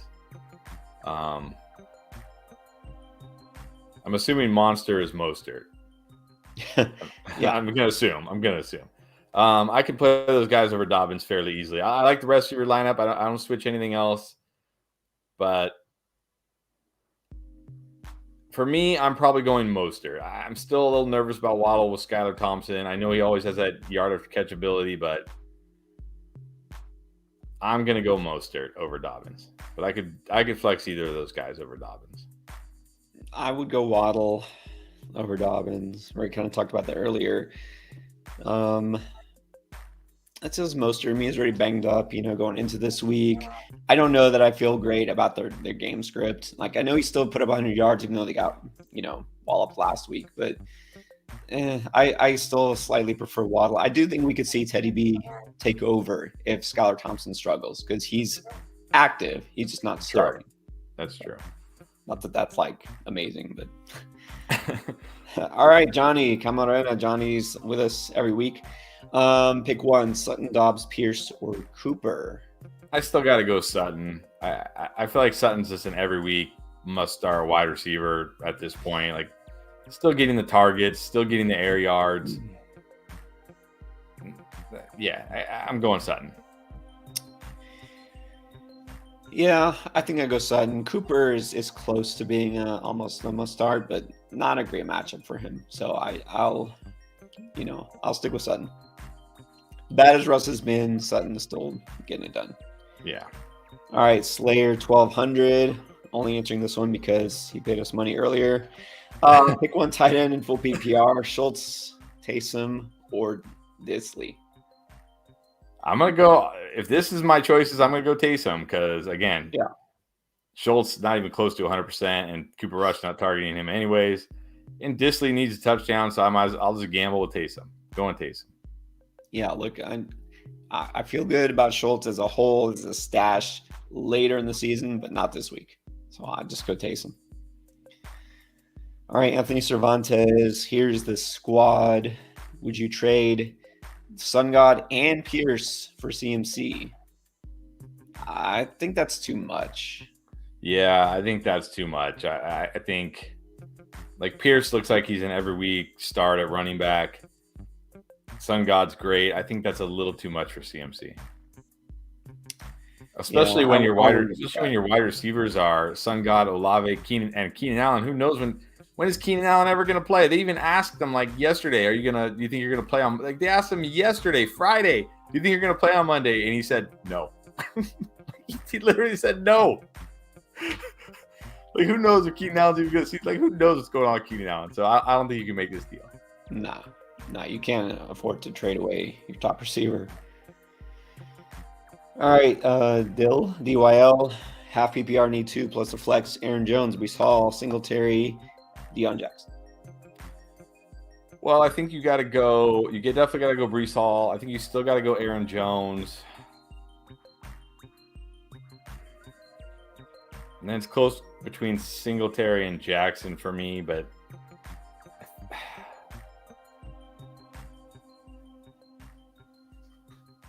I kind of feel like I should say Singletary, but I just feel like Singletary just gets wiped out of games sometimes, right? Like, it's just like he just disappears out of games sometimes, and you know what I mean? Like, he's just throwing it, like Allen is just throwing it to Diggs, throwing it to McKenzie, throwing it to Gabe, throwing it to Knox, running it himself, and Singletary's just out there like, hey guys, good job guys. But man, this game is gonna be such high scoring. He has so much touchdown upside in this game.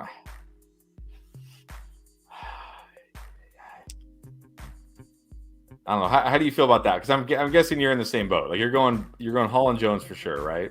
Yeah, definitely Holland Jones. It's between the last two. I don't feel like amazing about Deion Jackson's opportunity because I think he looked good and it's not a terrible matchup, but the Colts just haven't looked good. And that's the thing is I just don't know. I think because it should be a high scoring game, I would roll a Devin Singletary.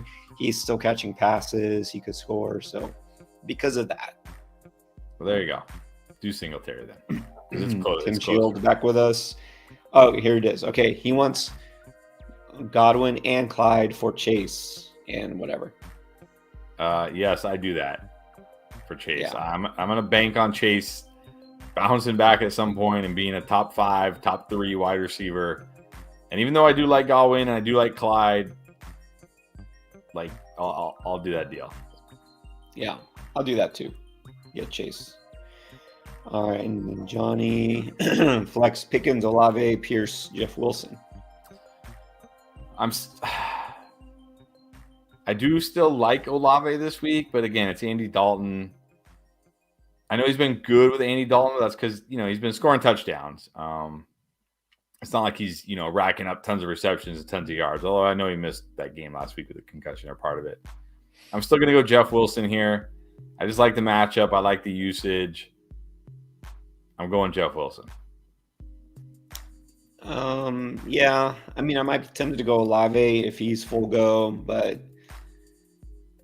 yeah, Wilson's is a much safer pick here. So I'll go Jeff Wilson. And then let me throw up a Jeff Wilson question. It's not a super chat, but I'm curious. We haven't had enough Jeff Wilson ones. Yeah. Michael Njoku, any relation to David, or is this just like a shout out? I feel like we had this one. Maybe not these. I feel like we had these two guys, but I'm still saying Jeff Wilson because, again, I know what I'm getting with Jeff Wilson. I'm getting 18 plus carries. I'm getting goal line opportunities. I'm getting maybe a catch or two, but that's probably all I'm getting with Kenneth Walker. Like, I think we're going to get a lot of Kenneth Walker this week, and I really like Kenneth Walker, but we could always get one of those Pete Carroll, DJ Dallas specials. You just never know with Pete Carroll, right? You never know with Pete Carroll. So I'm gonna stick with Wilson. Yeah, me too. Go with Wilson. All right, back to super chats. WRM. 2 trades. Burrow, Gabe, Pierce, and Kittle for JT, Keenan, Carr, Waller. What do you think about that? All right, hold on. Let's look at this one here. I'm gonna assume that's Damian Pierce and not Alec Pierce, because if that's Alec Pierce, then you definitely won this deal.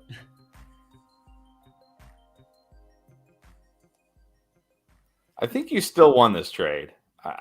Waller and Kittle to me like pretty even. Carr and Burrow to me, I mean, I probably slightly prefer Burrow, but it's pretty even. I don't think it's like a huge difference. I definitely prefer Gabe over Keenan, but I still prefer JT over Pierce. I still think JT is going to be great when he gets healthy and gets back on the field. Because, look, he's great. Like, he's a real-life great running back, one of the best running backs in the league, and he's still young. So I think I like the JT side a little more. I think this is a pretty even trade, honestly. Yes. But look, if JT gets back to being JT, then you win this trade. Yeah. And then you also did Higgins, Olave for Pittman and Najee. Yeah, this one I don't like as much. Look, maybe it was a steel plate. I don't know how you run with a steel plate in your shoe, because to me it seems like your foot can't flex if it has a steel plate in the shoe, and you kind of need your foot to flex to run and cut and do all that stuff. Maybe Najee turns it around, and I do still really like Pittman, but man, Higgins to me is like a stud, and Olave looks great. I think I would have kept Higgins and Olave here. I agree. First trade, good. Second trade, not terrible. Look, maybe Najee bounces back, but I wouldn't have done that.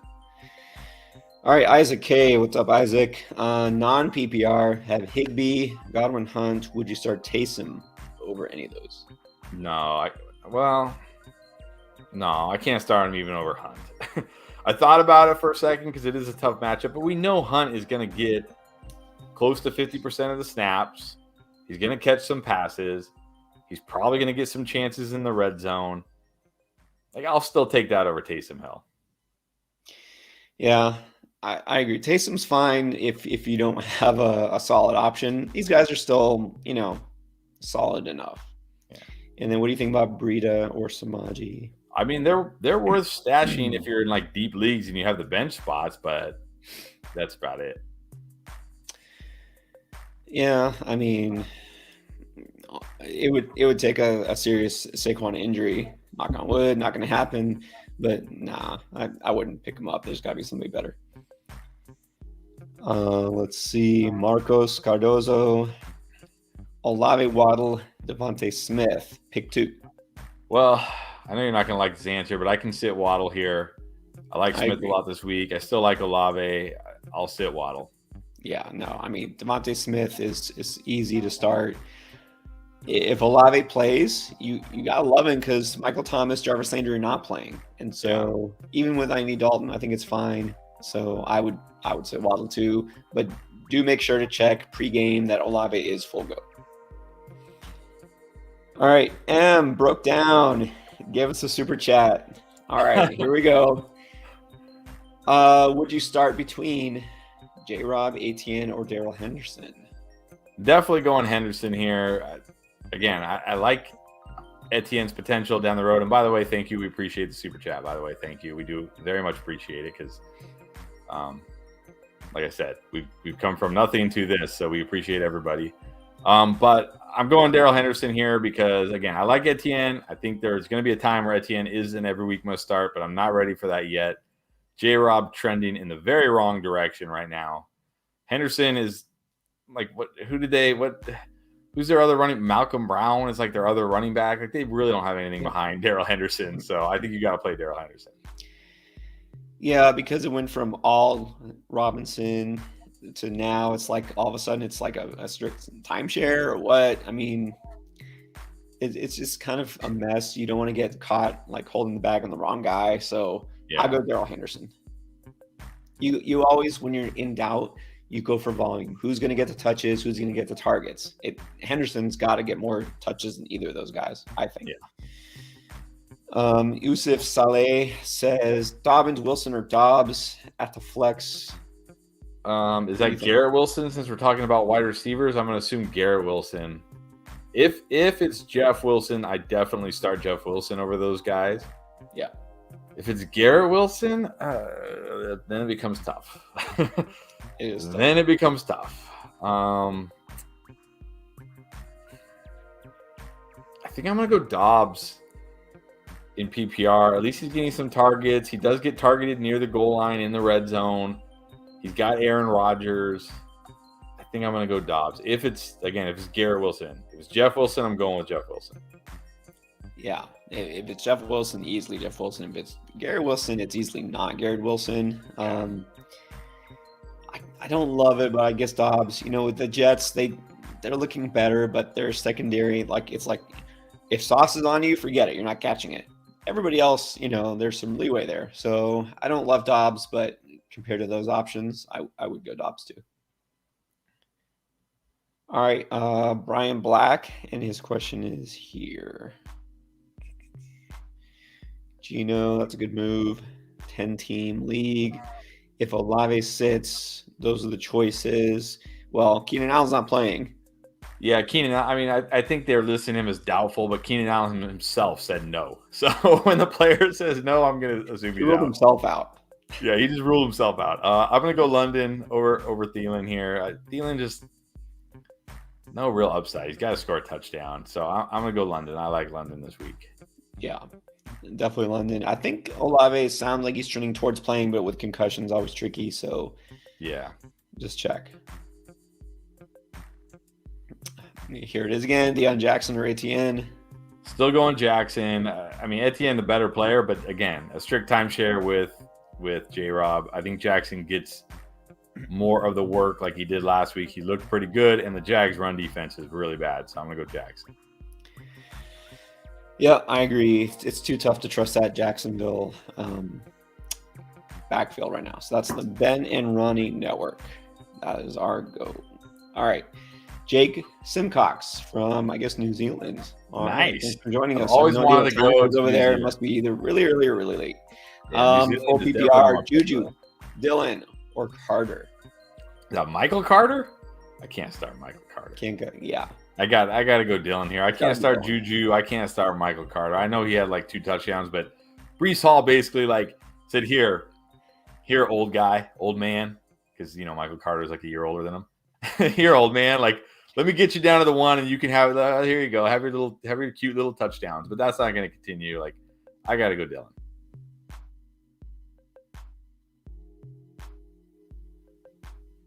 I feel better about him than the other two. Royal Hen, you saw that my RBs are garbage.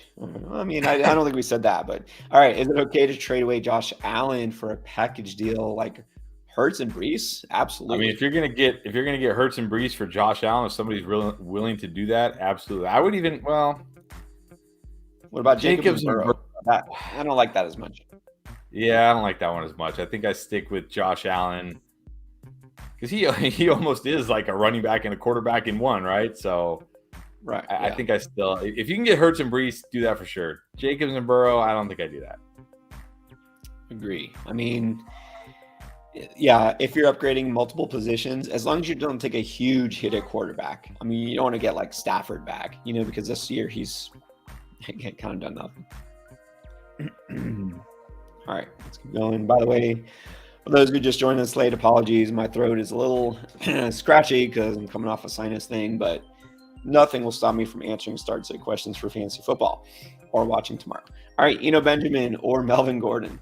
Definitely for me. I mean, again, there's not a lot of. I mean, there are definitely running backs I would start over but almost a must start for me. Yeah, you mentioned this earlier. I had Melvin as a boom, running back boom, but back then we weren't sure Connor was going to play or not play. I think we both would have been fighting to pick as a boom because. I mean, I think he's almost a must start unless you have 2 stud running backs. So keep going. Joe, just thank you, Joe. Some shout outs. Look, we appreciate you. Johnny, Njoku, or Hill? I see this is not a time where I'm going to play Taysom Hill. Like if I have Njoku, I'm just rolling out Njoku every single week. He's giving you double-digit points in PPR pretty much every game since like week 2. That's really all you can ask. Like, if you don't have Kelsey or Andrews, that's really all you can ask for. So I got to go with Njoku. And I might be overthinking, like, what is it, the Galaxy branding thing? But I think maybe Njoku has a really good game. I ranked him pretty high aggressively this week because what is the strength of what do the Patriots defense, what do? They take out your top receiver. They take out your strength. The strength of the Cleveland offense is Amari Cooper and Nick Chubb. They might leave Njoku across the middle and say, we don't care if you get 8-9 yards a chunk. Like, we're going to not let Nick Chubb run all over us, and we're going to double cover Amari Cooper. So I'm not guaranteeing, but I did throw Njoku in one of my my DK lineups. All right, Joe DiPaolo. Alec Pierce, Pickens, or Gallup? I think I'm going to go, man.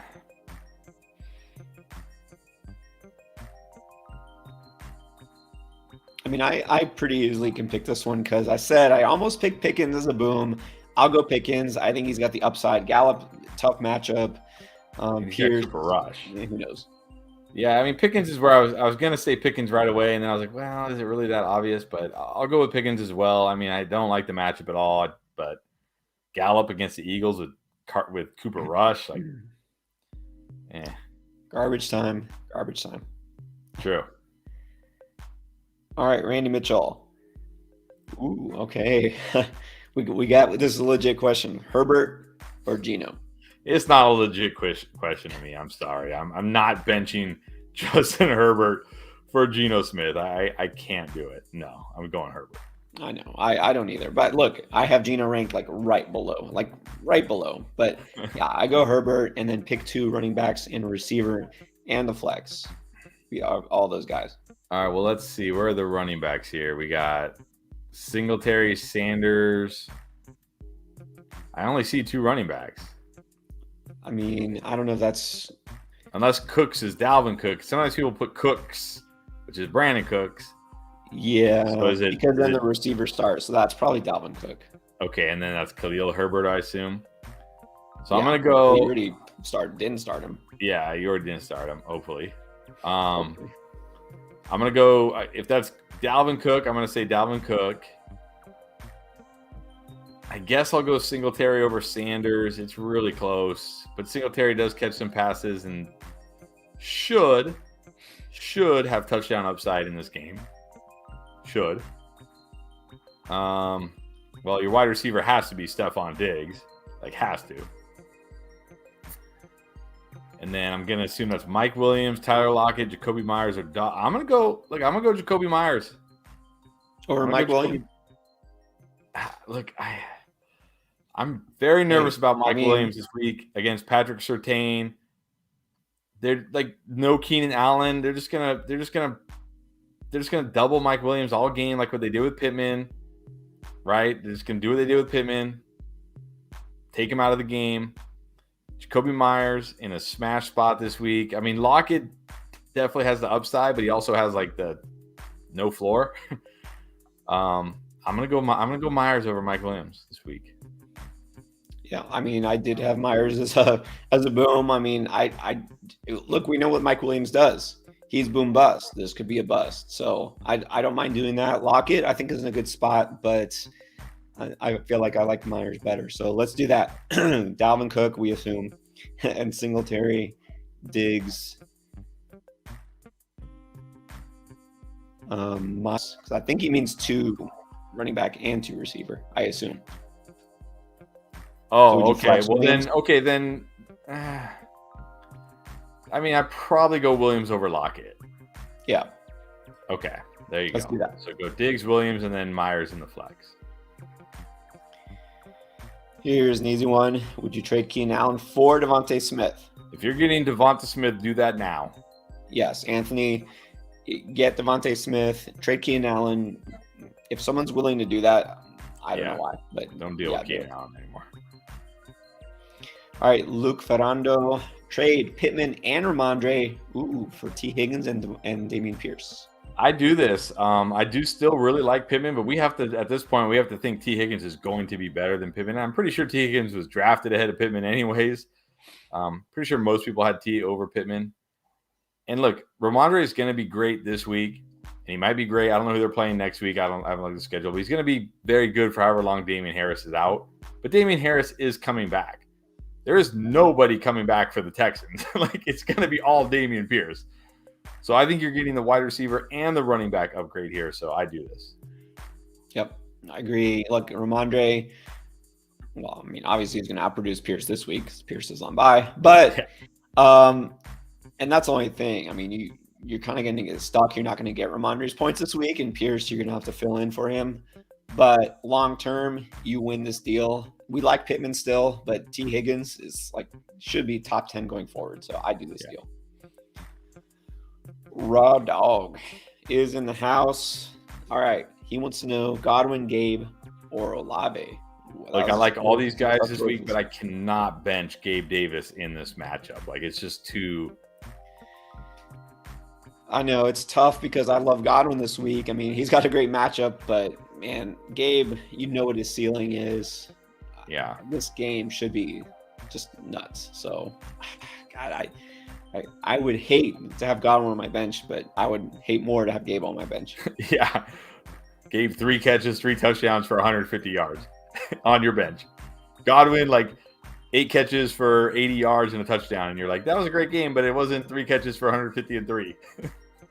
Right. All right. Half point flex, Deion Jackson, Michael Carter, Rondell Moore, MVS, or McKenzie. All right. This one's close, but only between Jackson and McKenzie. Those other 3 guys, I don't care. Yep. Only because, again, this should be such a shootout. There should be opportunity for everybody in this game, well, other than MVS.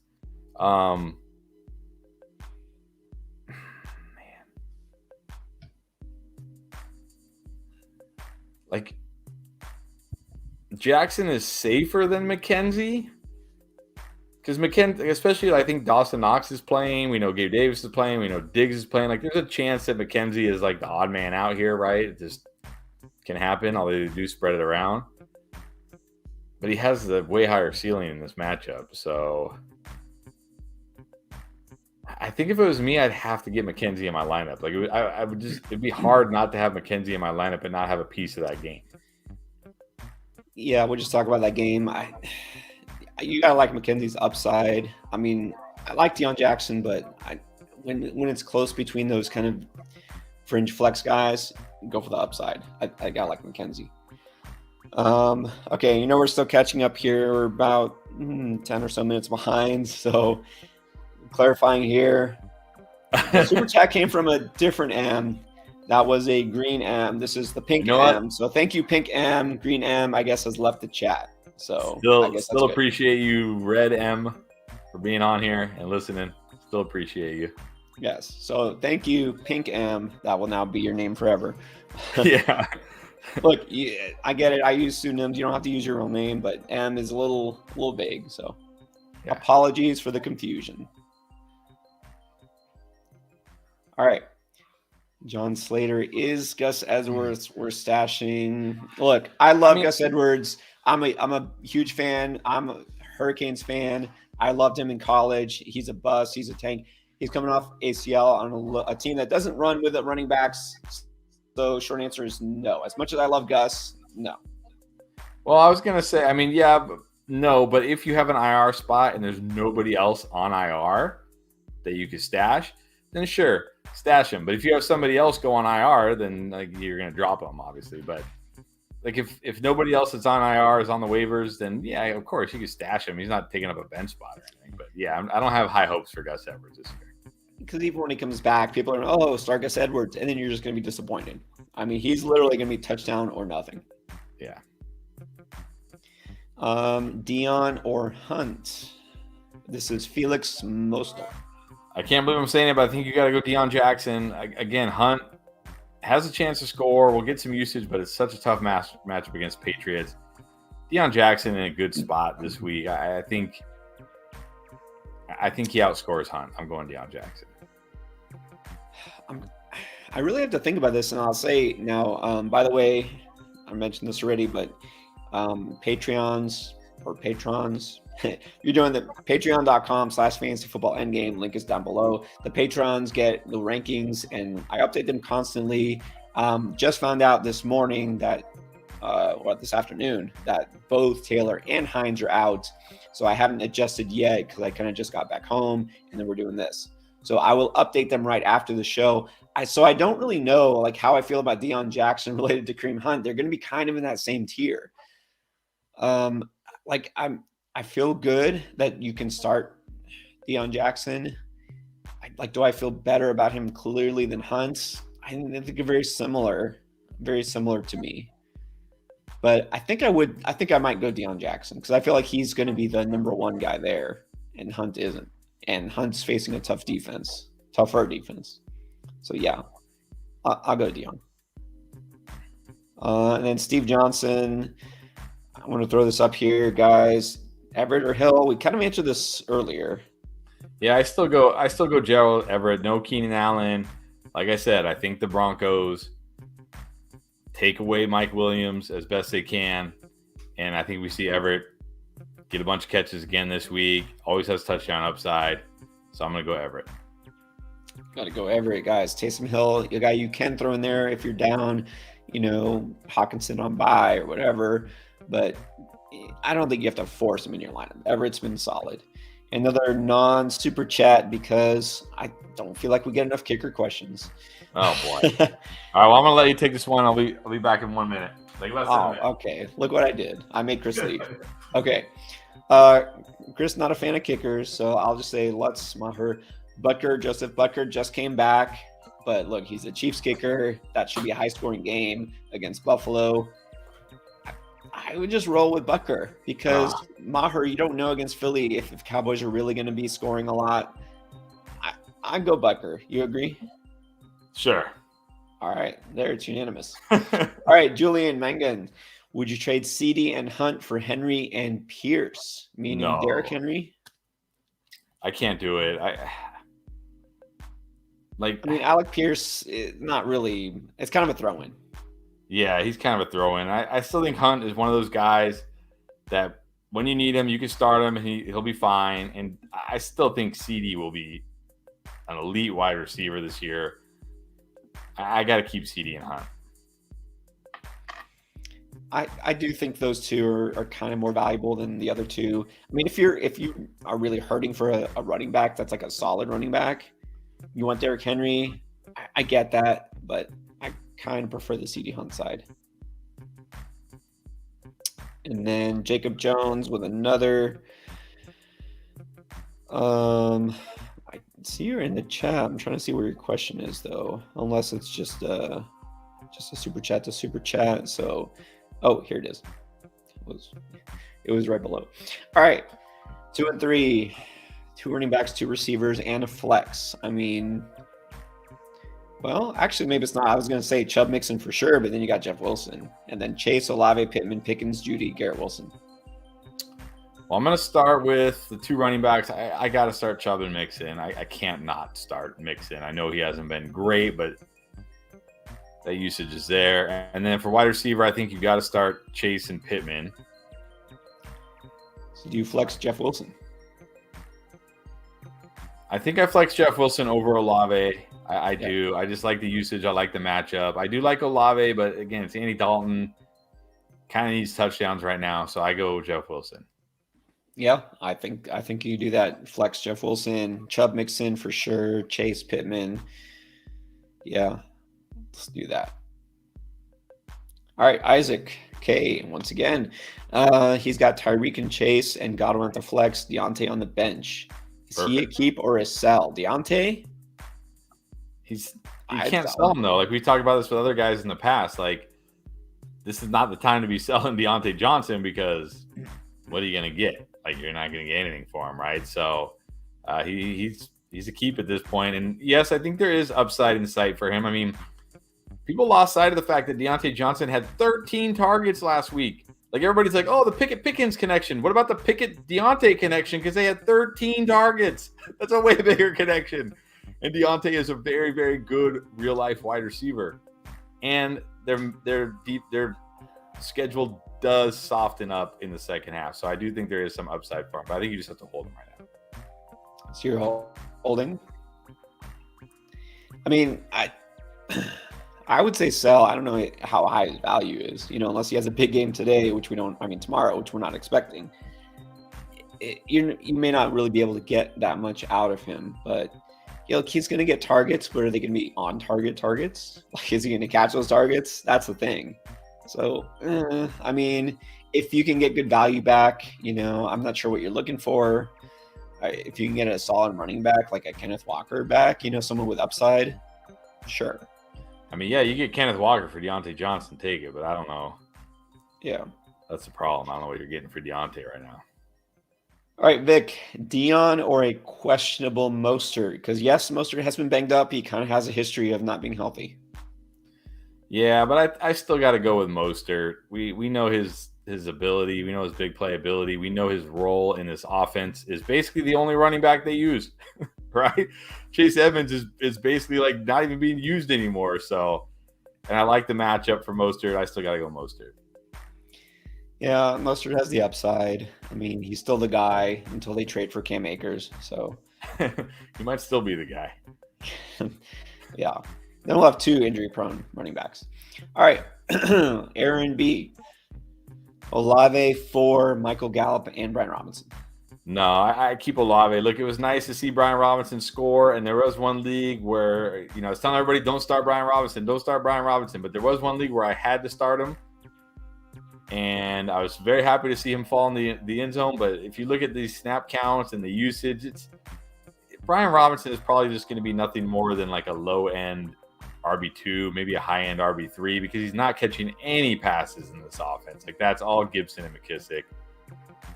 Yeah. Olave just has so much upside, especially when Winston gets healthy, which is close because he's active this week. So I keep Olave. Keep Olave. I mean, Gallup and Robinson, neither one is like going to be an every week for sure starter going forward. I like Robinson, but I don't love Robinson in fantasy. He could be great in a better offense. It's not a better offense. In fact, it might get worse if we see rookie Sam Howell in there. So just be prepared. And then Big Dog Pound just wants to say, keep up the great work. Thank you. Thank you. All right, let's keep going to the super chats. But first, Here's an interesting one. Matt X wants to know if CMC does get traded, who is the Carolina back to own? And I wonder if this is a trick question. Maybe the answer is like we shouldn't care. Yeah, we probably should. I mean, it depends. Like if they don't, like let's say they just trade him for picks, right? So they don't trade him to the Rams for Cam Akers and picks. Like so they're not getting another, because I know that is one of the rumors. I think it's going to be 50-50 between Foreman and Chuba. I don't think one of these guys is going to really separate. Now, Chuba may have a little more value because he catches, like Foreman even last year when Henry was out, wasn't really a big pass catcher. It's not really like his thing, right? He's a big back. So Chuba may be slightly preferred because of his pass catching ability, but I think it's going to really be more of a timeshare between these two guys. Yeah, I think Foreman would kind of be the guy, but I mean, you're really hoping for touchdowns out of him, which is hoping a lot. So the short answer is Foreman, but he won't be more than a flex play, really. And then Big Dog Pound wants to know, okay, so someone offered him Mixon for CMC and he rejected it. What do you think? Yeah, I still prefer CMC over Mixon, definitely. I mean, even if he stays in Carolina, he doesn't need a great quarterback. I mean, if anything, maybe with Matt Rule gone, maybe this unlocks CMC a little bit. I don't know. Brandon Rasco, thank you again. Okay, I have a Lamb and Chase. I need 2 flex from Devontae, Pittman, Pollard, Robinson, Duvernay, and Njoku. Yeah, Devonta and Pittman for me, easily, as my 2 flexes. Yeah, easily. Agree. Easily Devontae and Pittman. Love them. All right, Carlos Alvarado Luna. Pittman, Waddle, Kirk, Mostert, pick 2. I'm gonna go Pittman and Kirk. I mean, Pittman to me is like I'm not benching Pittman. I'm just not doing it. I still believe in Pittman. I still believe in the talent. I still think it's there. And Kirk, I think, has a big game this week. I do like Mostert, but riskier, and Waddle also pretty risky. I mean, they're all pretty risky, but I think Kirk has the highest ceiling out of those 3 guys. So if I'm going to take on risk, I want lots of upside with my risk, and I think Kirk has it. And, we saw last week with Waddle. You wish you would have sat him. I mean, Skylar Thompson could be good one day, but probably not this week, and it's too much risk. Kirk also did nothing last week, but he should get better. Like, there's no reason he shouldn't. And then Pittman, I got to start Pittman. So, yes, agree. Randy Mitchell. Okay, so backtracking here, he said it should have been CEH, not Herbert. I'm trying to remember. See if we can remember. I'm going to have to scroll back. It was Dalvin Cook, and then it said Herbert, so he meant CEH, and then I think it was that Singletary and... I think Singletary. And somebody else that was close. Well, in this case, I would go CEH as the second running back.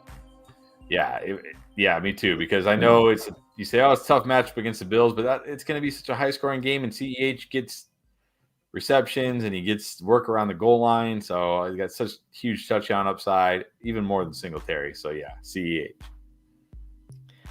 Schuster Woo. I remember this is the Fletch one. All right. Yeah. All right. Trade Stevenson and St. Brown for Walker and Lamb. Oh boy.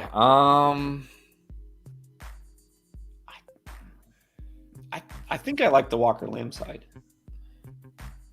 Yeah, I like Lamb more than St. Brown, but don't flame me. I don't dislike St. Brown. I just like Lamb more. And Walker, you got to like him a little more long-term because, again, Stevenson will be great this week and maybe next week and maybe the week after. But eventually, Damian Harris is going to come back, and he is going to get a significant role. So I think I like the Walker-Lamb side a little more. I mean, it could go either way. I mean, it really could. It depends on how really Walker does, but I like his upside. I prefer Walker-Lamb, but it's pretty close. And then start Higgins or a Jets receiver. In this case, I just go with Higgins and take the chance. Yeah, I mean, if Higgins is out, then I'll go with Garrett Wilson. But if Higgins plays, I'd rather just chance it with Higgins than one of those Jets receivers. Right. Oh, wait. Sorry, got throws. Okay, Gus played for. He finished at Rutgers, but he was with Miami first couple years, transferred at the end. So, yes, you are correct. He played for Rutgers, but also Miami. All right, Marco.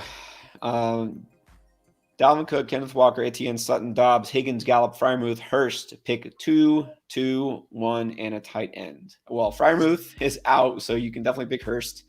Yeah, and the standard scoring. But anyways, I go Cook and Walker as my running backs. Yes. I think based on your wide receiver choices, if Higgins plays, I got to go Higgins and Sutton. I agree. But then who do you flex?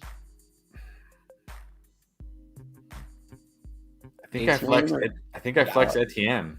Yeah, probably Etienne because Gallup is risky. Yeah, especially with Cooper Rush. Like you're just hoping for it. Like you're just praying for a touchdown. So I think I flex Etienne. Yeah. I mean, I don't love Dobbs, don't love Gallup this week, so I go Higgins and then flex Etienne. There you go. All right. George Brennan, do I package a top 5? For a top 5 QB or wait for Dak? Well, there you go. Another Wentz team. Yeah, well, I'm guessing you already played Wentz, so I'm going to wait for Dak because I just never like trade. First of all, if you're going to trade for a top 5 QB, you're going to have to give up a lot. Like no one's because the problem is anybody who has like Patrick Mahomes or Josh Allen or Jalen Hurts, they know how bad the other QBs are and they don't want to go grab one of those guys. So you're going to have to give up a lot. There's talk that Dak may be active this week. I think we could see Dak as early as next week. So I'm just gonna wait it out for Dak. I'm not gonna trade for a top 5 QB and give up you're gonna have to give up like AJ Brown or Adams or something crazy to get a top 5 QB right now.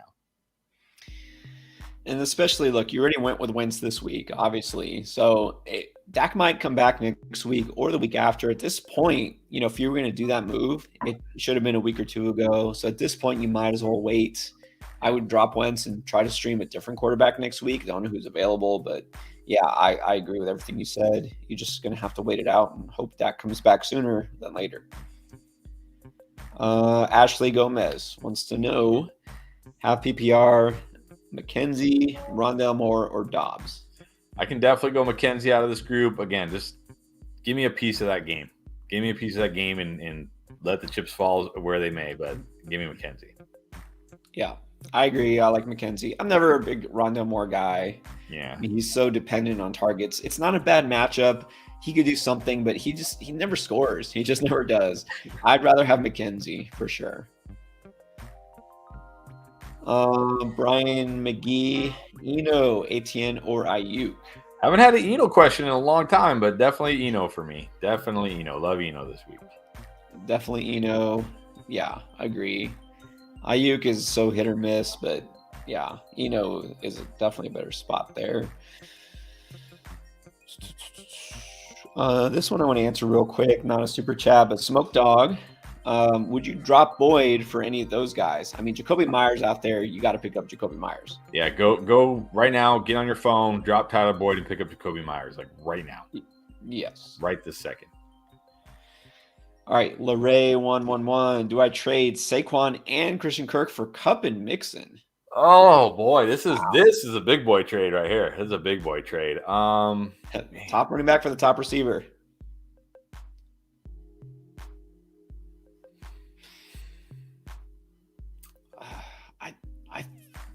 I think I would. I think I would do that. I think so because I think Mixon will be so much better than Christian Kirk this year. He should. More reliable, that's for sure. What's that? More reliable. True. And I hate giving up Saquon, but man, to get Kupp, yeah, I think I do that. That's definitely a big time trade. Let us know how that works out. All right, Luis Mendez, appreciate you. Been on the last couple of weeks. All right, so we got Algier, Dylan, or Etienne at the flex. He's already starting Hall and Walker, which I agree with. Dylan, out of that group, I'm going Dylan out of that group. Algier does nothing for me. I mean, yeah, what are you getting from Algier? You're getting nothing.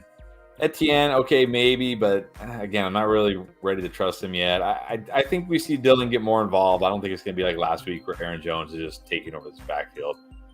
Maybe I'm wrong, and maybe this is the last week we really start A.J. Dillon, but I think out of that group, I'm going to go Dillon. I mean, it is pretty good matchup on paper, right? Again, they're going to be back at home, not London. They're going to get the Jets, so I go with Dillon. It's still so hard to trust Etienne. Oops. Okay. Sun AAA. Tom Brady or Joe Burrow? Definitely Brady this week. It's smash spot for Brady. Gotta love him. Definitely Tom Brady. Look, that same DraftKings lineup I told you I put Njoku in. I got Tom Brady as my quarterback. Steelers are missing basically everybody in their secondary, all their cornerbacks. T.J. Watt's still not back. And they were bad already before those injuries. So, yeah, gotta love Tom Brady this week. John Carrier.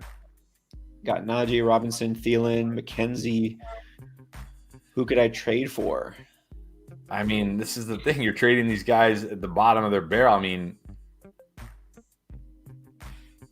maybe Robinson because he's only had one bad game. Yeah, Robinson still, I think, has a little bit of value. I don't think a lot of people have realized. People still think Etienne's like a bust, which he is a bust. And people still think I don't think people have caught on yet that James Robinson is trending the wrong way and Etienne's trending the right way. So this is probably the time to trade James Robinson. But I mean, you're not going to get a killing back for James Robinson, right? You probably have to hold Najee. Yeah, you got to hold. I mean, I've seen some trades where I'm like, hey, good job, you got that for Najee, good job. But in most leagues, you're probably just gonna have to hold Najee because nobody's really, willing to give you much for him. So maybe try to trade, maybe package James Robinson and Thielen. I feel like Thielen still has a little bit of value. Maybe package those guys and see if you can get an upgraded running back or wide receiver. Yep. I agree. That's what I would do. McKenzie's a guy you can flex here and there. Like this week is a good flex, but you don't want him like an every week wide receiver 3. Eclipse 310. Need help. Don't need Henderson. Okay. Who would you go as after a fair trade? Higgins, AJ Brown, Hollywood, less more. I mean, I don't think. If you can get any of those guys for Henderson, that's a steal. I will say people are low on Hollywood right now. We get a lot of Hollywood worried about Hopkins questions right now. Maybe Hollywood is one. Hollywood could go for 30 this week, and I might still put him on the wide receiver buy low video because everybody is freaking out that when DeAndre Hopkins comes back, Hollywood's gonna disappear. So hey, maybe you can get Darrell Henderson for Hollywood right now because people need running backs, right? And Darrell Henderson is, at least right now, the RB1 in Los Angeles. So I don't think you can get him for A.J. Brown and Higgins, although you never know. I mean, A.J. Brown has had a couple down games, and Higgins, of course, last week killed people, and he might be out again this week. But maybe Henderson for Hollywood could work. But I would take any of those guys for Henderson, any of them. Well, that's true. And, if Higgins either doesn't play or plays and does nothing, go after Higgins because then that guy will be panicked. Or Hollywood would be fine. All right, Kevin, when trading JT and Waddle for Mixon and Mike Williams. Ooh, what do you think about that? I mean, I get it because you can't have another week of a 0 from JT and go 1-5. You need points. Yeah. And Mixon's playing. and Waddle's not in a good spot. Yeah, Waddle not in a good spot. Mike Williams not in a good spot either, but at least he has upside and he's going to get targeted. So I get it. I think it's one of those trades you kind of have to make at 1-4 because if you don't, and JT of course is giving you nothing, and Waddle gives you very little this week, and you're 1-5, then what are you going to do now? Now what are you going to do? So I think it's a trade you kind of have to make. Yeah, and I look at it I'd rather have the JT Waddle side. And by the way, shout out to Elout saying he'd take that pair. I would too, and he's been helping out some people in the chat. We do appreciate you guys who are helping out by giving advice. We can't get to all the questions, so that's what we love about this, our community. You guys helping each other out. That's why we have the Discord, which, by the way, is free. But like Chris said, it's just so hard if you need a win. So yeah, you got to win. You got to win. And we don't know. There's no guarantee JT is going to be back next week. Like, right? Well, that's true. We don't know. You don't know. Should be, but I mean, he should be. Thought he might be back this week. So, all right. Everyone says Dylan over Pickens in the flex. He wants to know why. I just feel better. I just feel better about. I mean, I don't feel great about Dylan. And like, if you wanted to gamble with Pickens, I'd be like, okay, I'm not gonna argue with you about that. But man, it's the Bucks. It's Kenny Pickett. Like, yeah, just so risky. That's it. Dylan is not necessarily going to smash, but Pickens is just very risky. And like, to me, I kind of like Pickens, but I don't love him. Like, I like him in a tournament. I like him in a deep league. I don't love him as a flex play in a 12-team league. You know, I'd rather just go with Dylan. This one I think is a no-brainer. Peanut butter jelly time. Fletch in the flex. Absolutely. Definitely. Put him in the afro with the Lakers jersey. You got to do it. All right, Morph. 12-team PPR. Hall, Godwin, Waller for Saquon, Thomas, and Higbee. Oh. That's tough. You love Breece Hall and you love Saquon Barkley. I mean, I gotta take Godwin than Thomas. I gotta take Saquon over Breece Hall. That MT part is what kills me. Right. Because Higbee, Waller, okay, sure. I'm fine with Higbee over Waller. That's fine. I'll take Saquon over Hall, but MT from Godwin, I don't know. Why am I feeling like we don't see MT anymore this year? Why am I getting this feeling like we've seen the last of Michael Thomas already? I'm like, telling you. Although, did you see the press conference for Dennis Allen? They asked him about Michael Thomas, and he was so vague and so like Michael Thomas, Keenan Allen, just forget those. Yeah, it was like he wasn't like you know, we felt like maybe he could play this week, but we just wanted to give it no. It was so much like, you know, well, you know, these things, you got to let him run its course. You got to let him do, like, it sounded so vague. Like, oh my God, this guy's not even close.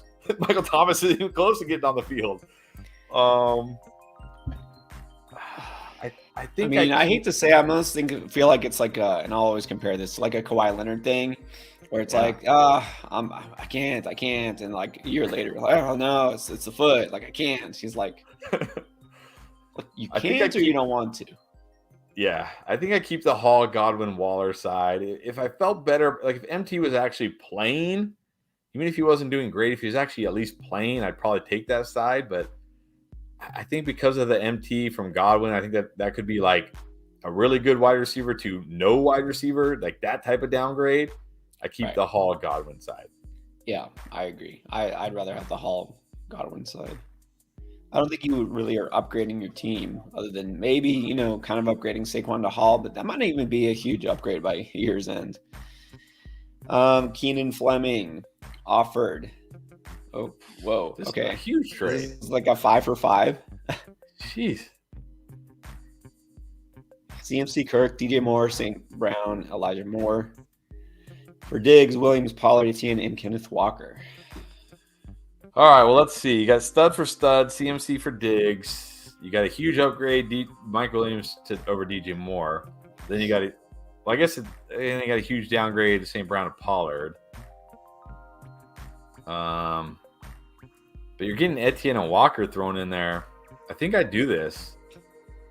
So this is basically like CMC Kirk. Sorry, DJ Moore truthers. This is basically like CMC Kirk and St. Brown.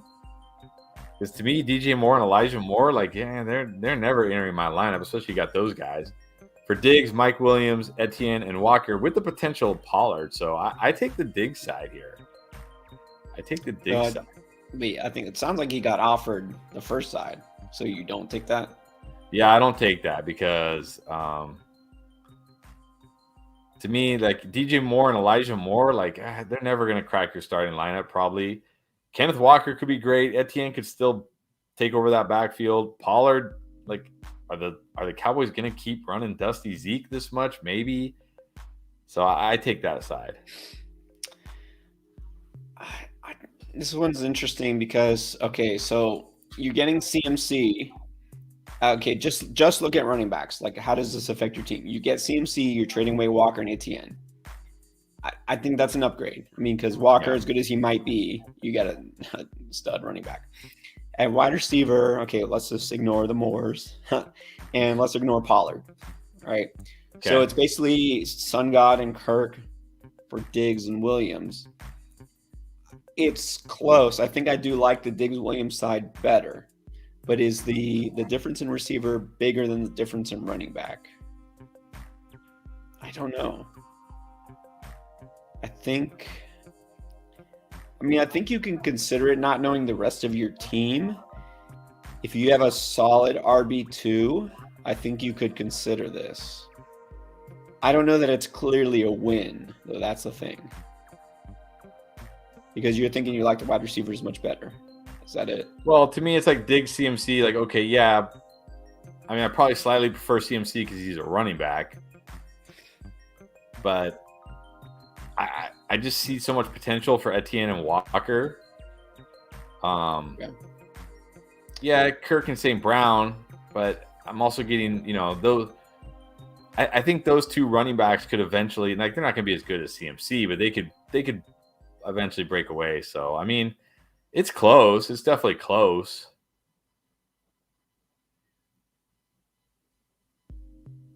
I mean, it's interesting. You're looking more at the end of it, the last guys, the Etienne and Walker side. You're saying you'd much rather have Etienne and Walker than DJ. Because I'm thinking like more like long term, right? Like if Etienne, like remember Etienne was like a 3rd round pick. Like people were really like, okay, James Robinson's not going to be a factor. He has been a factor, but we're starting to see that factor get less and less. And if it continues to get less and less, we know the talent of Etienne. Like it's not a talent issue with Etienne. The talent is there. And we know the talent of Kenneth Walker. Like it's not a talent issue with these guys. So to me, it's like if those guys break out like we think they will, no, they're not going to be as good as CMC, but I think that makes up the difference. And then now I'm getting Diggs and Mike Williams, who I like more than Kirk and St. Brown. And then I also think there's still potential for Pollard. I just don't think there's really potential for DJ Moore or Elijah Moore. Unless Zach Wilson gets hurt and Joe Flacco. And even then, I don't know if there's potential for Elijah Moore. So that's the way I'm looking at it. But it's close. I could see a case for both sides. Yeah, it's close. But yeah, I mean, you can think about it, but I don't see that you're really getting an advantage here necessarily. So, yeah. All right, let's go on to more start-sit. We're catching up, by the way. Reminder, start-sit questions. We're going to do super chats first because that's only right.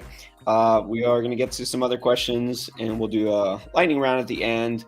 We'll probably be on air for like another half hour, maybe longer because we started late. But if you do want all your questions answered, join Patreon, patreon.com/fantasyfootballendgame, link below, or you can join the Discord. It's free, and ask away. All right. JP or Pia, trade Najee and Pickens for Pittman. I want to say yes here. I mean, certainly short term, I say yes. Definitely Pittman over those guys in the short term. But again, thinking long term, if Pickens breaks out, if Najee turns it around, this may not look like a good deal long term. But I think I'm still going to take Pittman. Like, I'm going to take the more sure thing here. Like, I don't know if I'm ready to just say, oh, it was because Najee had a metal plate in his shoe. That's why he's been struggling. I don't know if I'm ready to say that. And I don't know if I really want to invest this much in the Steelers. I know the Colts will look bad too, but I'm gonna take Pittman. Yeah, I mean, you hate to do this, but I kind of think you probably should.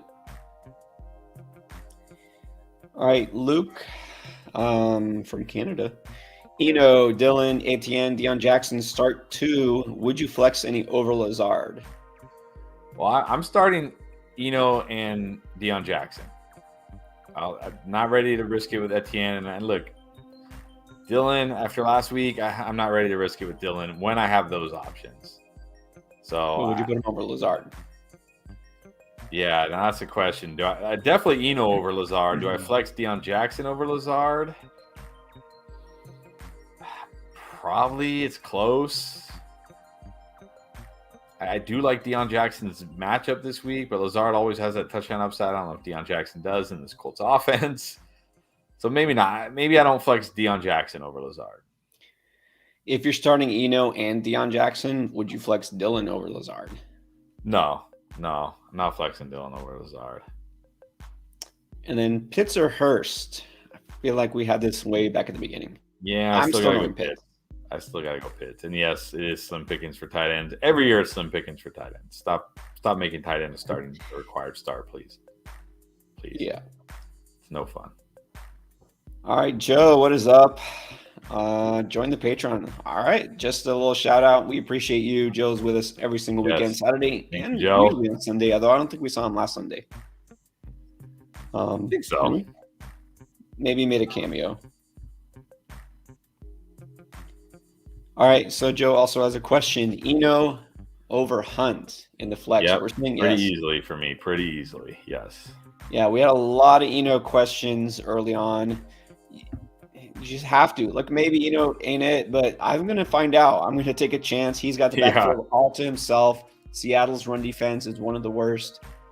Yeah, and Hunt, it's not like he's been killing it. Don't trade Aaron Jones for Jonathan Taylor. You got to. Yeah, you got it. It's not like Aaron Jones is crushing it. I'll gamble on JT being great. Yeah, exactly. Look, Jones, I get a solid RB2. Jonathan Taylor, when he comes back and takes over the backfield again, should be, no doubt, RB1. All right, John Valdez with JT out. Slim Pickens got Algier, Deion Jackson, DJ Dallas. I feel like this one's easy for you. Yeah, I can definitely go Deion Jackson here. I'm not starting Algier in this matchup, and definitely not starting DJ Dallas. Like maybe DJ Dallas gets a touchdown, but yeah, that's a big maybe. Algier, not a great matchup. He didn't do much last week. Deion Jackson, take the chance on Deion Jackson. Sin City Batman. Njoku or Pitts? I'm going Njoku here. I can pretty safely start Njoku over Pitts. I feel good about Njoku this week. I'll start Njoku. Yeah, don't sit any of those other guys. Yeah, but don't start Pitts over one of those guys. No. All right, Jose Aldaco, McKenzie over London. I don't think I can do that. I think I still got to go with London. I know it should be a shootout in this game, but they got a lot of weapons in Buffalo. It's not like guaranteed that McKenzie's going to get a bunch of this isn't like Gabe Davis is out, Dawson Knox is out, McKenzie should get targets. Like everybody's I guess we haven't heard for sure that Dawson Knox is in, but I think he's trending towards playing, so I got to go London. Yeah, I mean, it's tough because I could see McKenzie having a bigger game than London, but I like London's chances. You got to follow the target share. London's getting targeted a ton for whatever that's worth. And Niners are banged up on defense. So I could see London doing something. McKenzie, it's just, yes, he does have upside. It's just a little riskier. So this is a tough one. This is almost like a gut feel, right? This is when you're like, there's a path for both, but personally, I'm still going London. And then regular chat here, but, we always have to show the bus. The bus has finally arrived. This is interesting. I don't know if this happens. Does this happen to everybody on here? Hey, you know what? Find out. Find out. I mean, find out, right? If you're single, hit the like button, join the Discord, and see what happens. Maybe you'll get as lucky as Bus.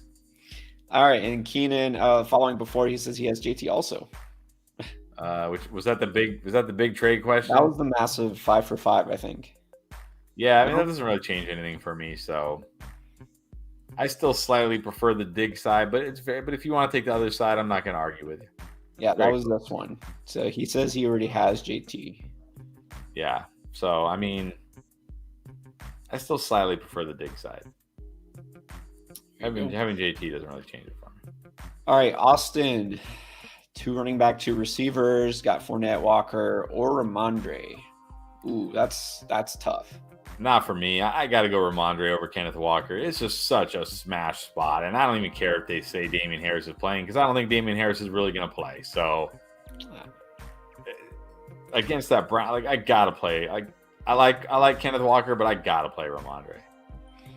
Yeah, I mean, I like Walker, but exactly. We've seen Ramondre do it, And now he's got the backfield completely to himself, and it's a good matchup. So, yeah, I think you do have to start him, Andre. And wide receiver, you got Chase, Gabe Davis, or Pittman. It's another tough one. I think I got to go Gabe Davis over Pittman. Yeah, Pittman is safer, but Gabe Davis, I mean, again, in this matchup, like, he has week winning upside this week. So I think I got to – yeah, it could be a game where he doesn't do anything, and Pittman, you're like, I should have started Pittman. But at the same time, if Gabe Davis goes off on your bench, you're going to be kicking yourself. So I think I got to do Davis. Yeah, it's tough to sit Pittman, but when you got a guy like Gabe Davis, yeah, you can keep him on your bench. All right, good luck. And then Big Luscious, what is up? Frequent super chatter. All right, so he picked up Juju off waivers. That's fine. Sitting Higgins this week. I get that. So do you flex Juju, AJ Dillon, or one of those Niners? Oh, boy, this is not fun. I mean, I think of those options, I don't play Dillon because I think the upside's better with the others. We're talking about KC Buffalo being this big scoring game. Does that make Juju more interesting? I don't know, because it just doesn't. No, not really. Like, it doesn't seem to matter. Like,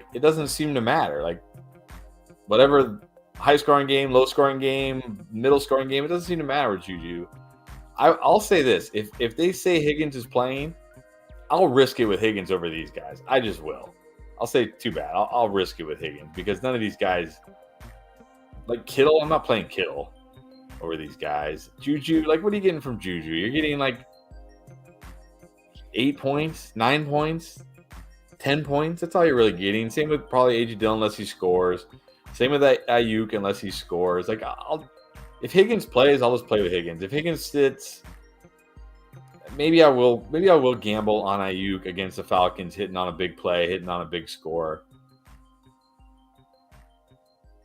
That's where I'm going. Yeah, it's really hard for me to put Higgins in the lineup this week because we know he's still limited. I might just take a shot on Ayuk, honestly, if it was me. And then Quinn, remember Quinn? So he did send a question. It's back here. And I do remember because he was winless with a monster team. Finally got the win. Thanks. Yes. All right, Gary, you're welcome. That's what we're here for. All right, but now he's got JT out. Who should you flex between Gordon, London, Etienne, Dobbs, or Boyd? I think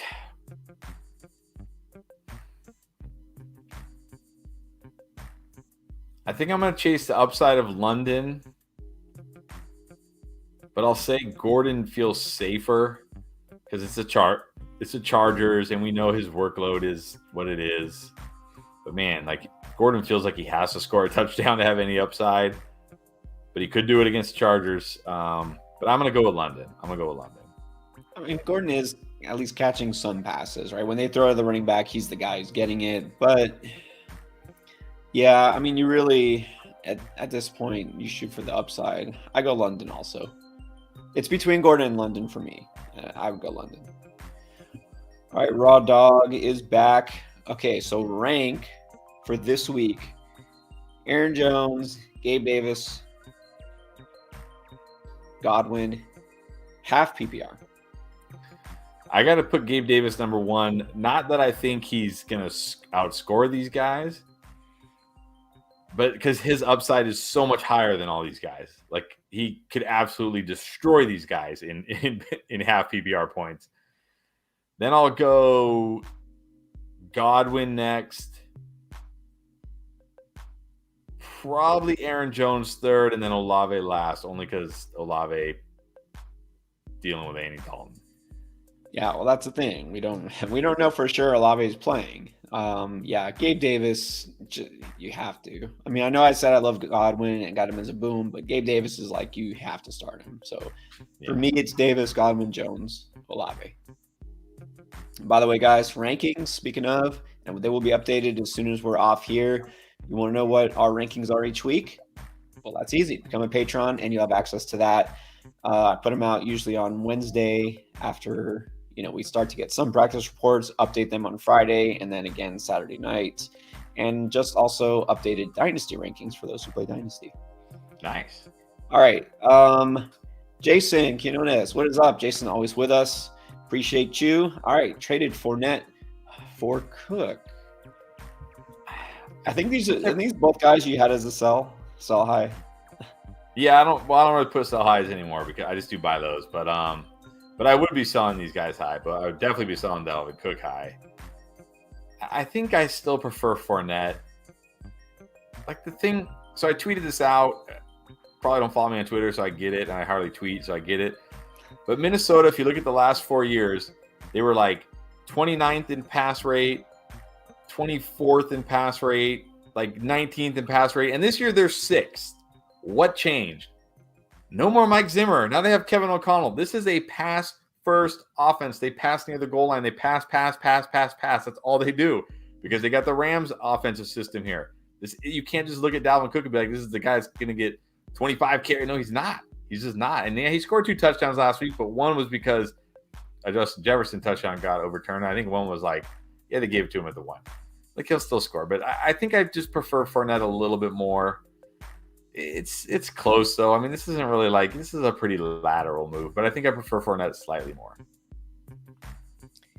Yeah, I mean, if it was full PPR, I would say clearly Fournette because he's catching more passes. But we see Rashad White might get more involved. Yeah, exactly. I don't think this makes a huge difference either way, but I'd slightly prefer Fournette also.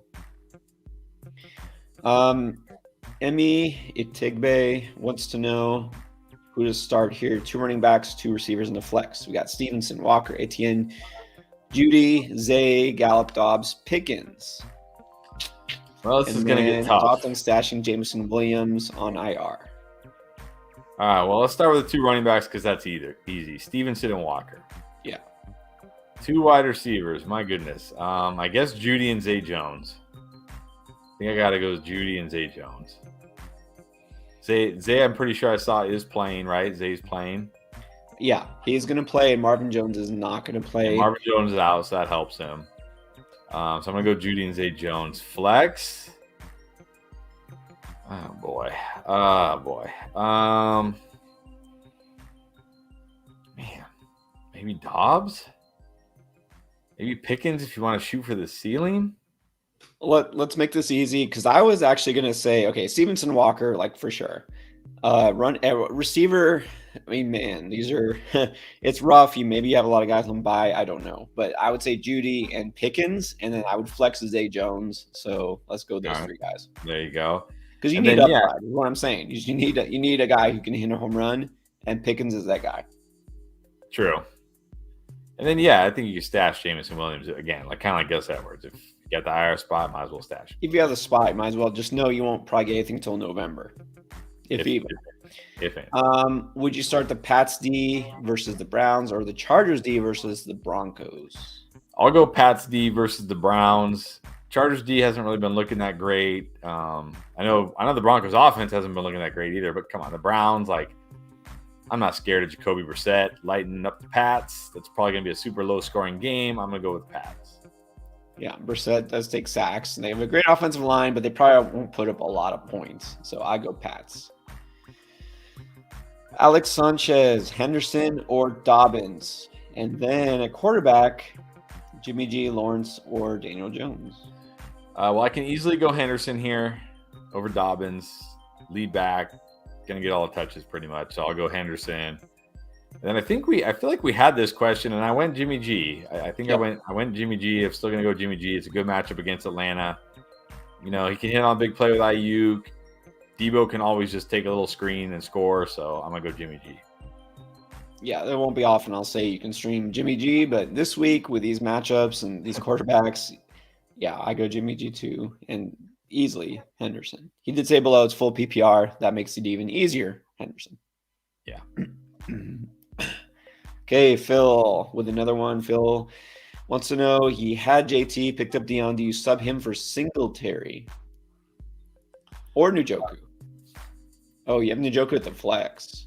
I would play Dion over Njoku in the flex. Yeah, at the flex. I would go Singletary and Dion. I would not flex Njoku. I just can't do it. Yeah, I agree. You can put Dion instead of Njoku at the flex. Njoku is fine as a tight end, but If you already have a good tight end, then no. All right, Austin again. Should I flex Pittman over Kenneth Walker? Yeah, I'm doing that because, again, like I do like Kenneth Walker this week. I think he'll have a nice game. But we don't know yet. We haven't seen Kenneth Walker as a starter in Seattle. We don't know what Pete Carroll's going to do here. I like Pittman. I think he has a big bounce back this week. I got to go with Pittman. Yeah, with Pittman, I mean, we've been disappointed, but he's still getting the targets. The lowest he's gotten in a game is 6. Okay. Yeah. He's got the opportunity. I mean, look, I like Walker, but if it's a full PPR league, I still think you got to go with kind of the target hog in Pittman.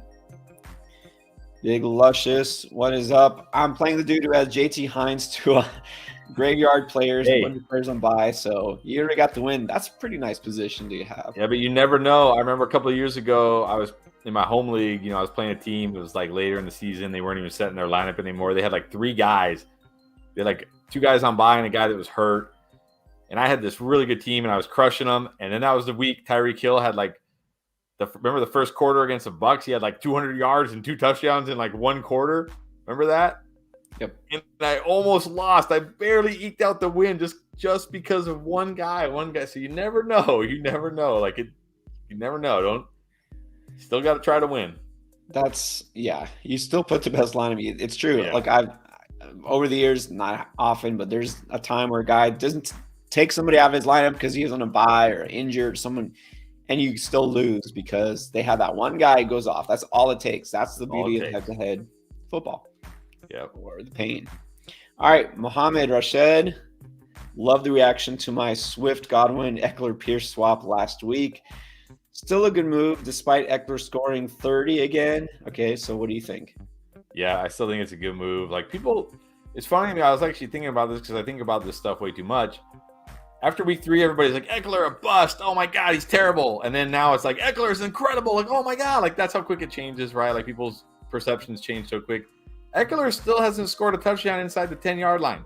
Everything is from far out. It's very hard for any player to continue to score touchdowns from 10 yards plus out. Last week, all the goal line work went to Joshua Kelly and Sony Michel. None to Eckler still. He's going to come back down to earth. He's not going to keep scoring from 10 plus out again. So yes, I still like that deal for you a lot because Swift I think will be better than Eckler over the rest of the season. I really do, and I think Godwin will be much better than Pierce. Yeah, that's the thing. Eckler, he's had a couple of really good matchups the last couple of weeks, he's taking advantage, and he's still a great running back.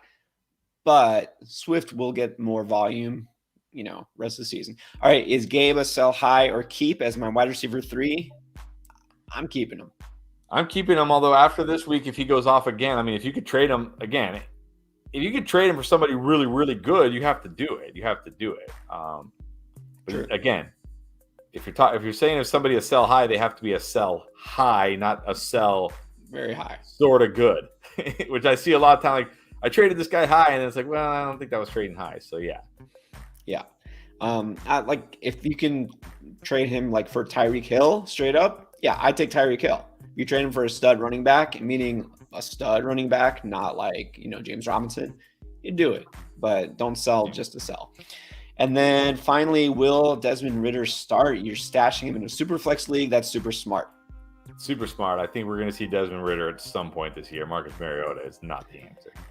And I hate to give away because, the title of the video is Beat the Breakout, right? Stash these guys before anybody else knows. And I almost considered putting him this week, but I said, let me wait another week. But I'm going to talk about Desmond Ridder probably. And hopefully it's not too late if Marcus Mariota gets just completely thrashed this week by San Francisco. But yeah, Ridder, this might be the time to start stashing him. All right, let's go to a Maz. Flex, Najee, Drake London, Pickens, Rondell Moore, or Duvernay. I can definitely go Drake London out of this group. Pickens has like the potential, but he also has the potential to do nothing. And just can't start Najee, sadly, and those other guys no. So I'll go Drake London. So sad, Najee, but you can't do it. The numbers say no. I go Drake London. He's a guy I like. All right. Brian Poole says listens to us every week. Thank We you. appreciate Thank that. you. So let's help him out. I need another receiver. Would you pick up Rondo Moore, MVS, Alec Pierce, Cobb, or Duvernay? Which guy you like best? If I'm picking up a wide receiver to stash, it's Alec Pierce. He to me has the most potential of these guys. So Alec Pierce is the one I'm stashing. I agree. Definitely Alec Pierce. Slayer 1200 again. 3 and 2 and a 12-man. You got Cook, Hall, Pollard, Rashad White. Would you pick up Khalil Herbert or trade Cook? Well, I know you talked about trading Cook.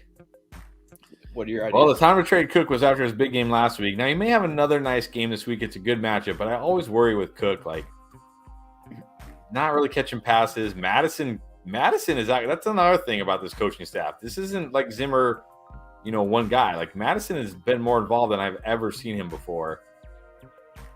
Hopefully Cook has another big game, and then I would definitely be thinking about trading him. I don't think I can trade. I don't think I can drop Pollard or White for Khalil Herbert. I can't.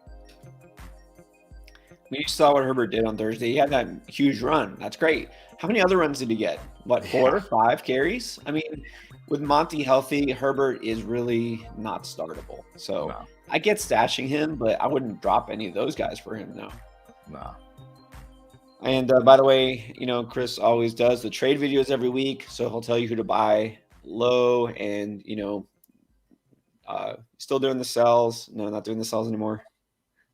Yeah, I just do the buy lows for running back and wide receiver. Like, yeah. But I do put in there, guys. If you've seen it, I'm pretty sure we're the only channel that does this.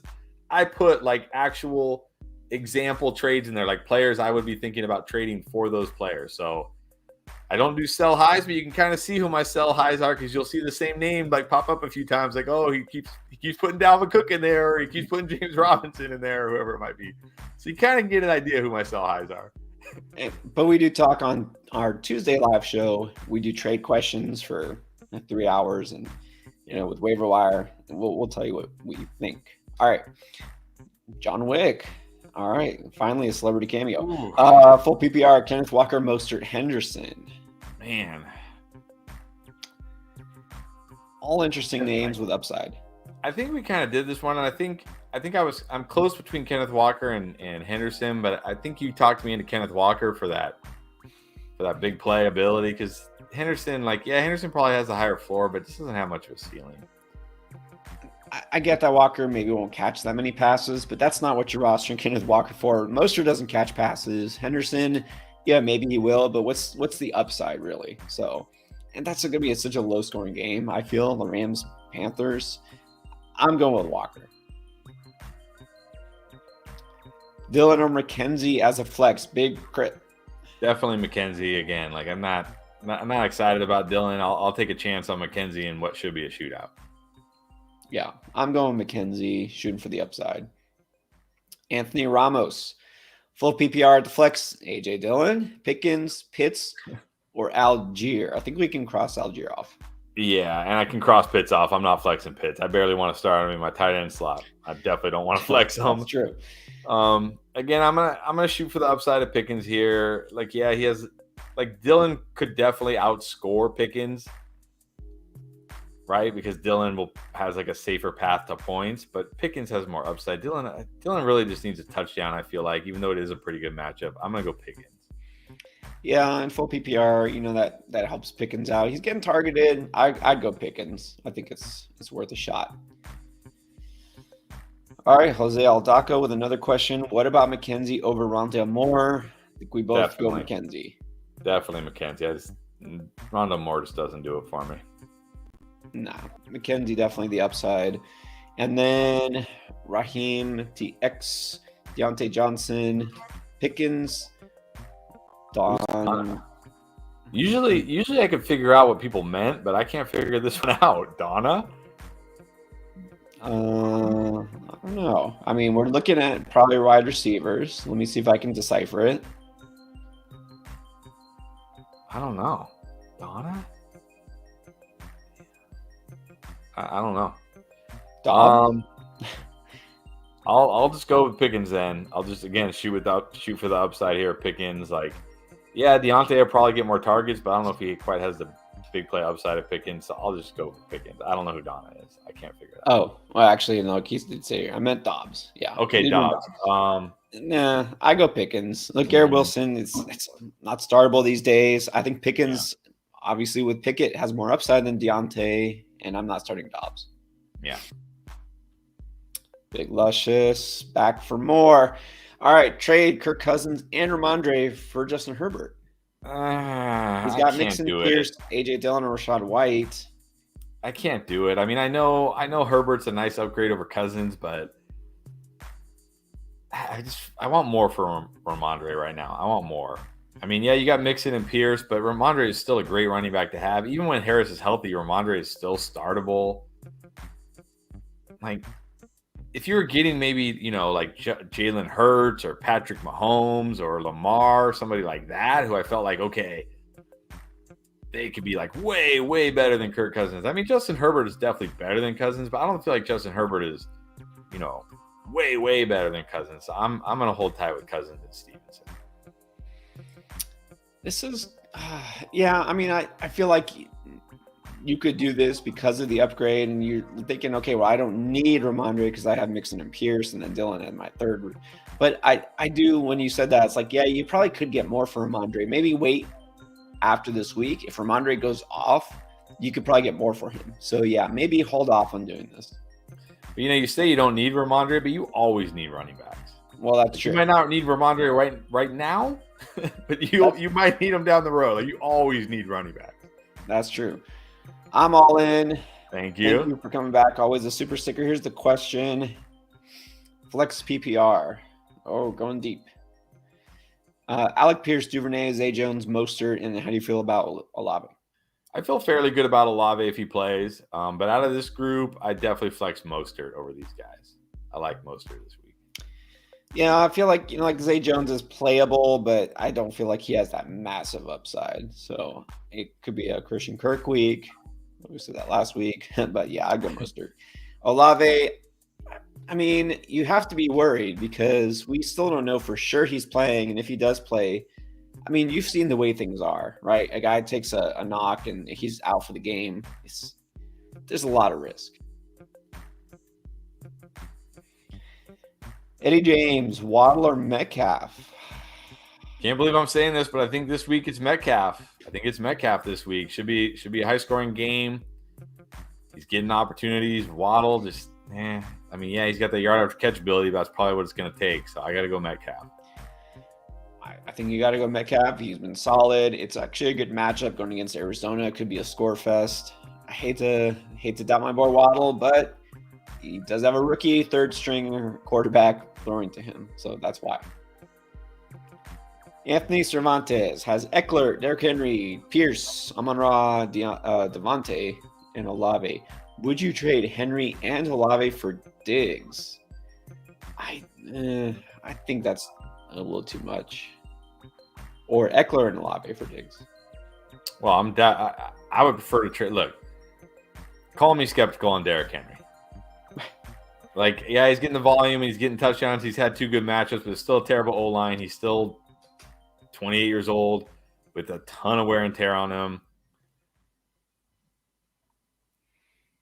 I'd prefer Henry and Olave. I'd prefer to keep Eckler because Eckler surprisingly has very few touches. Like it's pretty crazy. Like he's 27, but he only came into the season with like 600 something touches because he's not like a workhorse guy, and he still looks good. He looks explosive, and he does catch a lot of passes. Do I want to trade Henry and Olave for Diggs? Like looking at your wide receivers, you got Amon-Ra, St. Brown, and Devonta Smith. So now you would have Diggs, Amon-Ra. You put Amon-Ra and St. Brown, same guy. Same guy. So you'd have Diggs, Amon-Ra, and Devonta Smith. That's pretty good.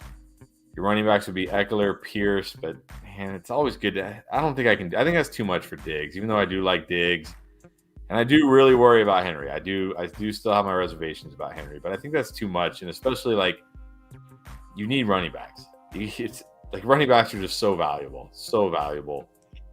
So I think I hold. I get wanting the stud receiver, but Yeah, I don't think I'd do this. It's a little too much. Maybe if you got another piece back, but I wouldn't. Not a super chat, but interesting question. Rogers Green, what doesn't understand the love for Pittman? He hasn't done anything.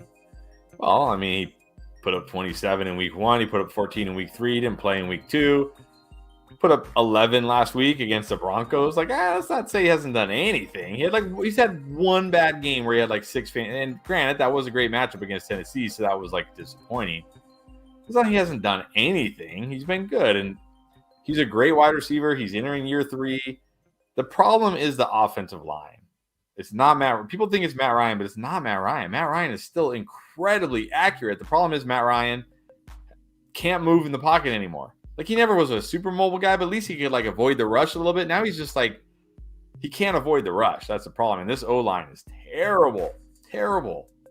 That's the problem. But I still believe in Pittman. He's a good, really, not just a good, he's a great wide receiver. And their schedule gets much easier now. So I still believe in Pittman. He's the clear number 1 on his offense. Yes. That's always good. And look, maybe Matt Ryan isn't what he used to be, but he's not attached to a bad, just a flat out bad quarterback. Like, he's not, like Deontay Johnson. We're worried about Deontay Johnson. He's got a rookie who hasn't been that great so far. He's not catching passes from, like Daniel Jones or somebody. So I'm okay with Pittman. Okay, let's keep going here. Allen Fronton, Alec Pierce or Romeo Doubs to flex. I got to go with Dobbs. Again, I've talked about Pierce a bunch since last week. He did all his damage after Darby left that game. He went against the 3rd and 4th string corners, and they were just focusing on Pittman, of course, because they're not going to focus on Alec Pierce. Not going to be the case this week, so I'm going to go Dobbs. I'll go Dobbs too. I mean, Pierce has looked good. I'm not ready to throw him in a starting lineup just yet. No. Ozzie Medina, better bench stash, Pacheco or Jalen Warren? I think it's got to be Jalen Warren. I mean, obviously Pacheco in the better offense, so you'd think like Pacheco. But last week did he even touch the ball last week? I don't even know if he touched the ball. Like, it was all CEH and Jerick McKinnon. At least we know with Jalen Warren, like, yeah, the offensive line is terrible, the offense is terrible, but if Najee gets hurt, it's going to be all Jalen Warren. It's not going to be Benny Snell. It's going to be all Jalen Warren. So I got to give Warren the slight edge. I was going to say Pacheco just because, I mean, I don't feel like I know Najee hasn't been great. Look, but all this stuff about, Trent Richardson, like, come on, that's like a lazy comp. I get he hasn't been great, but he's been, the foot is bothering him. He's got a rookie quarterback, offensive line. Najee is not going to be a bust, like, for his career. I feel like Najee will get better. I don't really read into this Jalen Warren, like, being this breakout player. I feel like Jalen Warren is just like the best that they got left. I'm not buying into Jalen Warren, I guess, is what I'm saying. Pacheco, with injury or with more opportunity, he could shine. So I'd rather have Pacheco because I think he's just a better player. He's clearly faster, a lot faster. He's in a better offense. So I'll take the more talented guy on the more talented team. And then flip side, Fish In is back. All right, Gallup, Patterson. Wait a minute. Cordero Patterson, he's on IR. Yeah, don't drop Patterson. I think I dropped Dotson out of this group. He's injured. I'm assuming you have an IR spot where you can stash Patterson. I mean, maybe not. A lot of leagues don't have IR spots, or maybe they have one and he's already got somebody in there. But if you got to drop one of these guys, I'm dropping Dotson. Like, not a passing offense I want to be attached to if I don't have to. And we might be seeing Heineke soon. Maybe we're going to see Sam Howell down the road. Like, yeah, I'll just drop Dotson. Yeah, Washington starting to look like it might be full-blown dumpster fire in a couple weeks. Tanking, who knows? So drop Dotson. Big crit again. Start Herbert or Brady? Good question. Ooh. Call me crazy, but I think I'm going to go with Tom Brady this week. I am too. Look, it's the Broncos. This passing defense is no joke, and I already talked about it. No Keenan Allen. The Broncos can just put Surtain on Mike Williams. They can give him help over the top if they want, and they don't have to worry about like Josh Palmer. Like, you know what I mean? Like Brady in a smash spot this week. Steelers have their whole secondary is gone. Even like their whole secondary is injured. I think I gotta go Brady. I gotta go Brady this week. I'll make it easy. Yeah, I go Brady too. I like his upside in this matchup. Colin Smith, Melvin Gordon, J.K. Dobbins.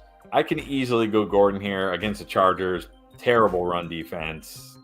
He's getting the work. He's getting receptions. Dobbins just needs a touchdown, so I can go Gordon. Yeah, guys, you're going to have to dig deeper than that to get Chris to say Dobbins. Much deeper. Anthony Ramos, QB start. Jones, Ryan Lawrence, Mariota, or Stafford? Okay, look, I know Stafford's been terrible, but I can't start these guys over Matt Stafford. He's still throwing for a ton of yards. He still has Cooper Kupp. Like we saw last week. He can just put the ball in Cooper Kupp's hand. Cooper Kupp can take it to the house. I can't start any of these guys over Stafford. I'm still going Stafford. Like maybe this is being overly optimistic about Indy. I might go Matt Ryan against Jacksonville.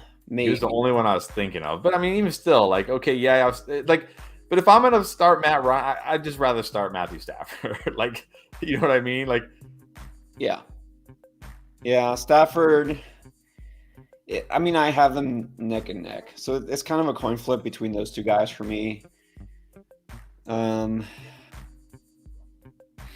Yeah, I might like just barely lean Matt Ryan, but I get it if you chose Stafford more. All right, so Pierre Thomas. All right, another Pierre, and I don't know. Is this possibly the ex running back for the New Orleans Saints? If it is, that would be pretty cool. Honored to have you. All right, full PPR. Pick 2 wide receivers: Pittman, Mike Williams, Lazard, or Olave, or Pittman or Jeff Wilson Jr. I'm not sure about that second part. If we're picking 2 wide receivers, I definitely gotta go Pittman, and then it's close between Williams and Olave again, only because I feel like this is a Williams getting shut down type of game. This Broncos secondary, man, like Patrick Surtain is the real deal. So, but can I bench him for Olave? I don't know. I think I still got to go Mike Williams. I think I got to go Pittman and Mike Williams still. Yep, I agree. And so then I guess he's asking. I don't understand the Pittman or Jeff Wilson, because if you need 2 wide receivers, then you can't play Jeff Wilson. So I don't understand that. Yeah, look, if you want to clarify, you don't have to. It doesn't have to be a super chat. We're going to be on here a couple more minutes, so if you want to kind of rephrase that last part about Pittman or Wilson, not sure. Oh, okay. He just said flex. Well, okay, then I would. Well, if you need 2 wide receivers in a flex, then I would go Pittman, Mike Williams, and I would go Jeff Wilson as my flex. Yes, agree. Yeah, keep Jeff Wilson in the flex, and then you're starting. I like Jeff Wilson this week. Yep. All right, thank you for that, Andrew A. Would you trade Mike Evans and Brian Robinson for Reek? I don't, because I still have Mike Evans higher than Tyreek. I had Mike Evans higher than Tyreek coming into the season. I still have him higher. I like Tua. I think Tua's going to be great, but Mike Evans has Tom Brady. So I'm going to keep the Mike Evans, Brian Robinson side. Yeah, I have to. It's close, but no, I wouldn't do that. All right, AJ Hall. Trade Kupp, Pollard, Knox for Swift, McKenzie, Williams, and Kittle. Ooh, he's got Pollard and Hunt as starting running backs. So I guess you do want DeAndre Swift. But would you trade it? I think for you have to do this, and at least you're getting Mike Williams back. So it hurts to give up Kupp for sure, but you're getting Mike Williams back, which okay, he's not Kupp, but he has upside. You're getting Swift, who I think will be great. He'll definitely be better than Pollard and Kareem Hunt, that's for sure. I like Kittle more than Knox. I think you're upgrading pretty much everywhere except for you're downgrading a little bit at Kupp. So I do this. Yeah, I do this. Yeah, I do this because obviously you need a running back, but also you're getting Mike Williams back at least at receiver, and like you just said, Kittle I think will be fine. Knox not really startable, even when he's healthy. So you are upgrading pretty much. It hurts to trade Cup, but I think you do come out ahead in this, so I would do that. And then A Strick, Ramondre and Hopkins for Jacobs and London. That's Ooh, interesting. I think I do this. I think we have to buy into Jacobs at this point. He's getting crazy usage. He's running hard. He looks like a guy who is playing for a contract next year. They're committing to him. And look, Ramondre, yeah, he'll be eventually. Harris is coming back. And I don't even know if Hopkins is going to be better than Drake London this year, honestly. I really don't. I think they could be very similar. So I think Jacobs will be better long term over Ramondre. So I think I do this.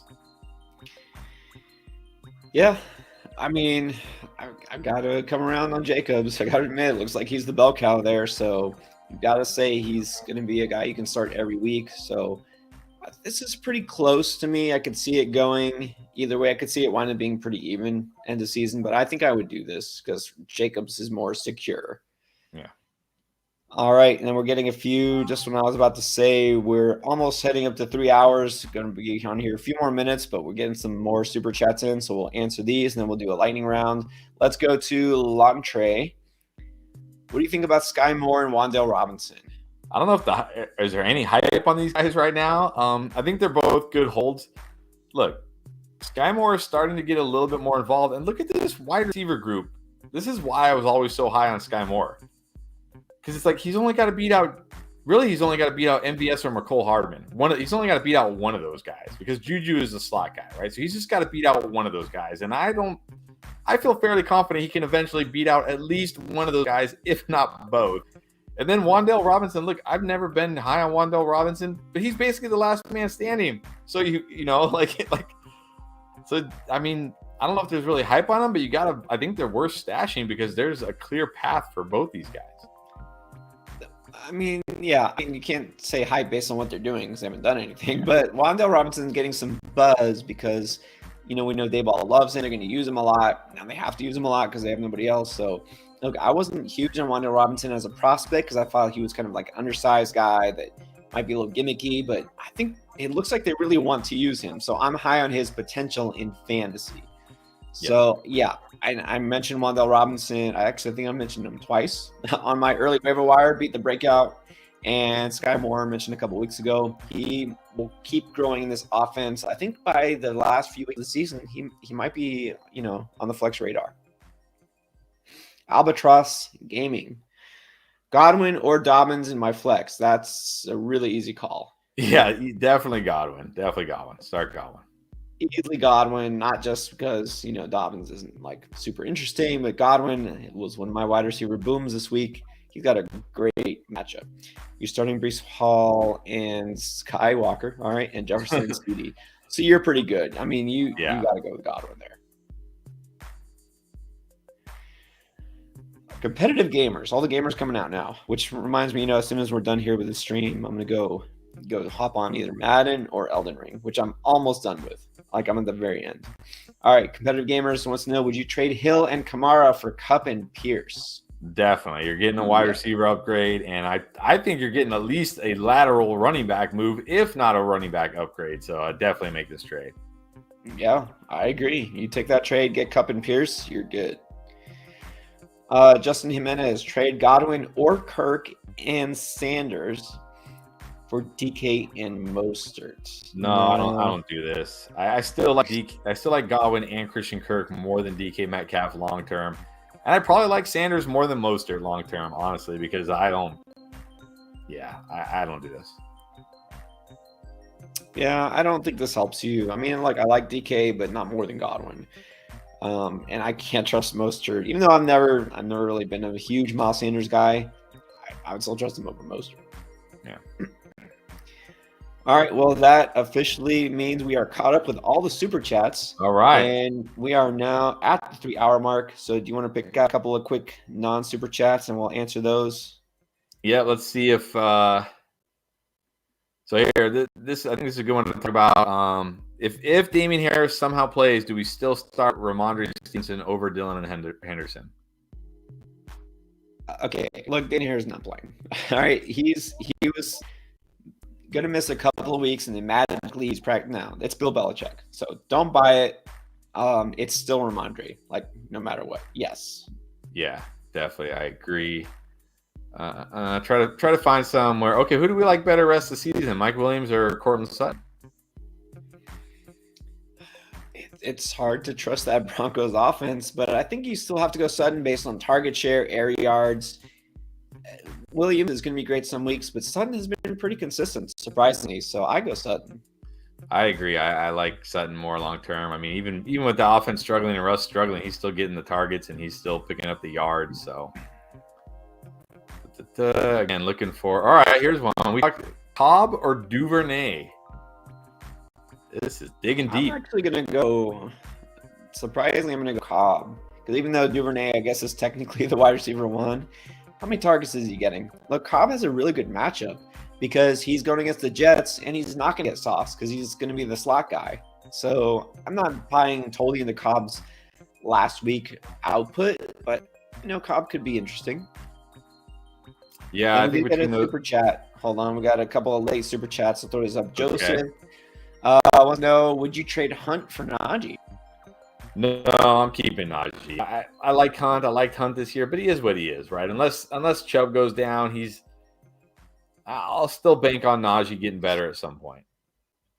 So if he's, I don't know, I'm reading this. If he's trading away Hunt to get Najee, would you get Najee? Yeah, I'll get Najee for Hunt. Yes, I'll. If Najee never turns around, oh well. If he does, then I definitely win that. So yes. Yeah, I think so. And then Anthony Ramos again. Kyle Pitts or Ingram? I still got to go Pitts. I actually had that decision because I had picked up Ingram because I was without Pitts. I'm putting Pitts in my lineup. I mean, it's hard to look and be like, oh my god, he got 10 targets and he did this. But what did he do the other weeks before that? Like the couple weeks before that, he got wasn't even involved. Like he wasn't even getting targets. So I'm still going Pitts. All right. Couple more quickies. Yeah, let's go a couple more quickies. Somebody traded Courtland Sutton for Breece Hall. What are our thoughts? That's a win. Like a guy who could be a top 10 running back. Courtland Sutton, like we said, I think he's fine rest of the season, but Hall could be that league winner. So you got to get Hall. I agree. Both my guys, but I prefer Hall. Goddard or Njoku rest of the season? Who do we like? Definitely Goddard. Goddard's been steady, consistent. Njoku's getting there, but still, even when Watson comes back, Goddard is almost kind of that must start every week guy.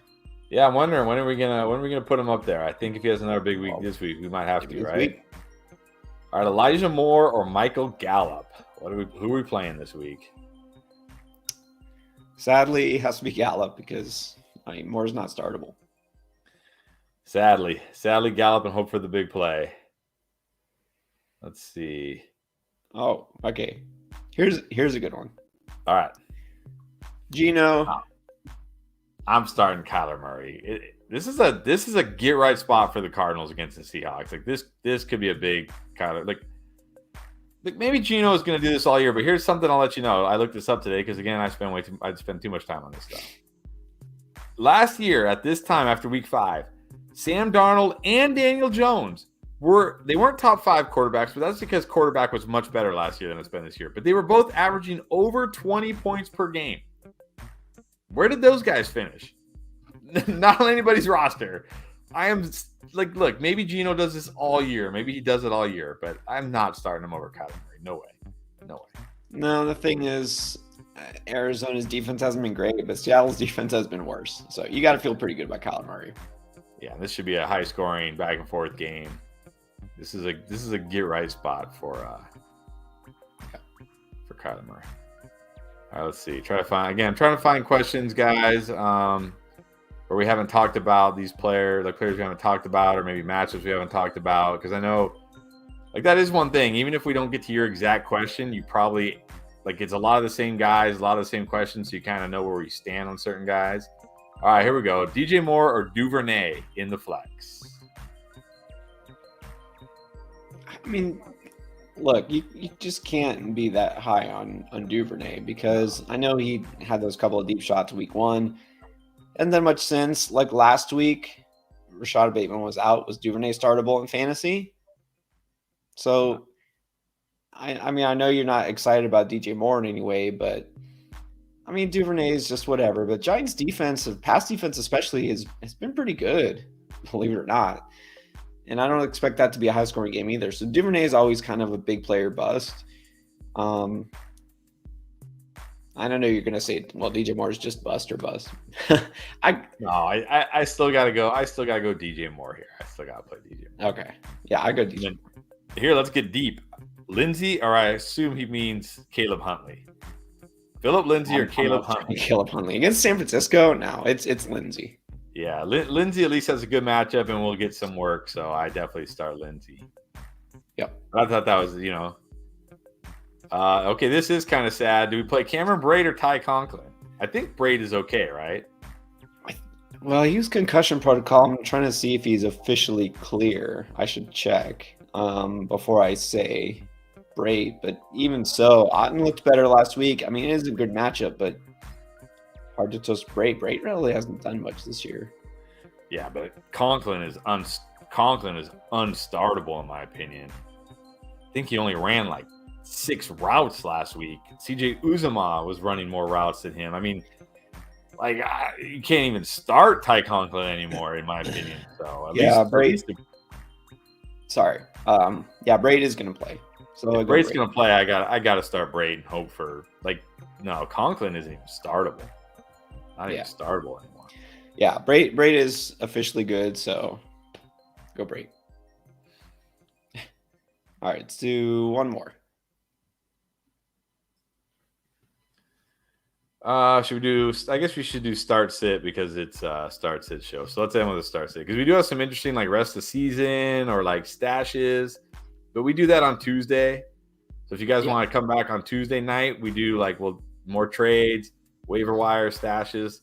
So let's try to find a good start sit that we haven't really.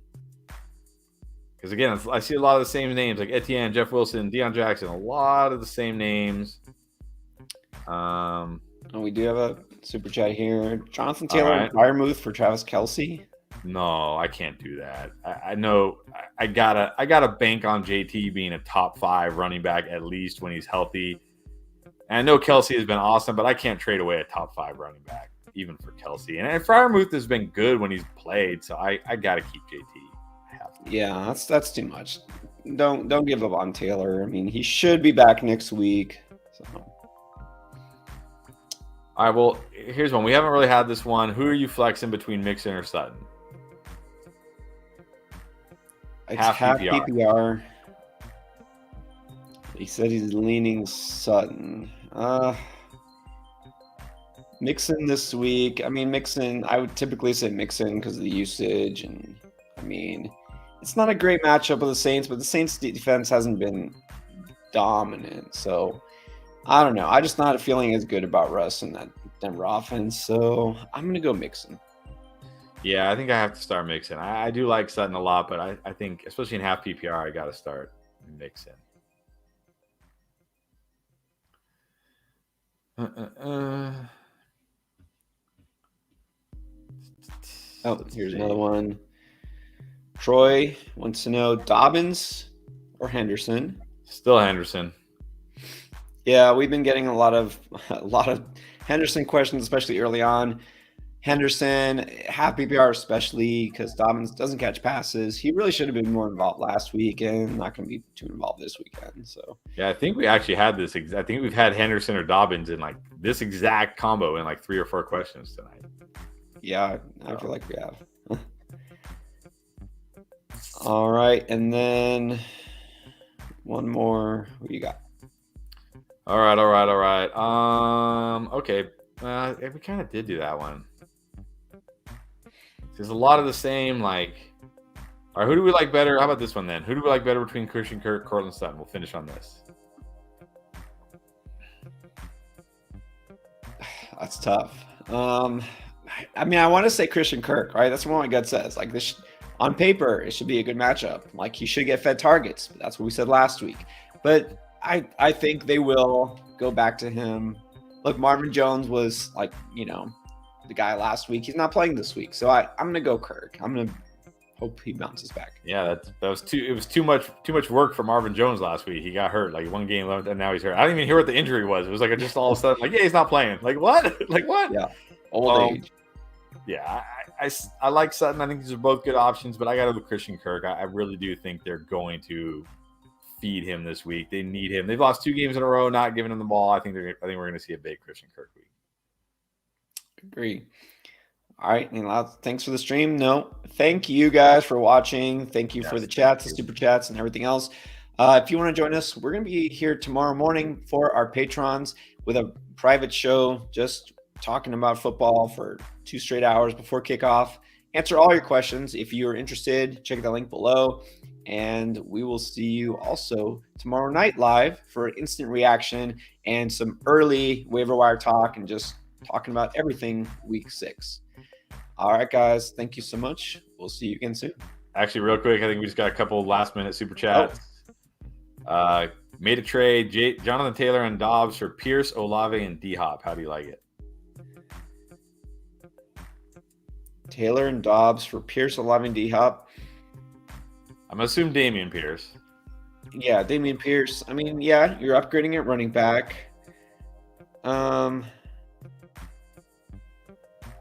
He got Taylor and Dobbs for those 3. I don't know because Dobbs is like barely startable and you gave up 2 solid receivers. So I kind of like the other side, the Pierce side better. I do too. I think that's so he gave up his JT for those guys. I think if you're going to trade JT, you're getting 3 really good players back. I think I like that side better as well. And then Jack, Kirk or Waddle? This week, I got to go Kirk. Yeah, this week definitely got to go Kirk. Waddle, definitely risky with that 3rd-string quarterback. All right, we're all cut up now. All right, guys. Thank you as always. Hopefully we got to all your questions. And we will see you again very soon. Tomorrow night, our live reaction right after the game. So, all right, guys.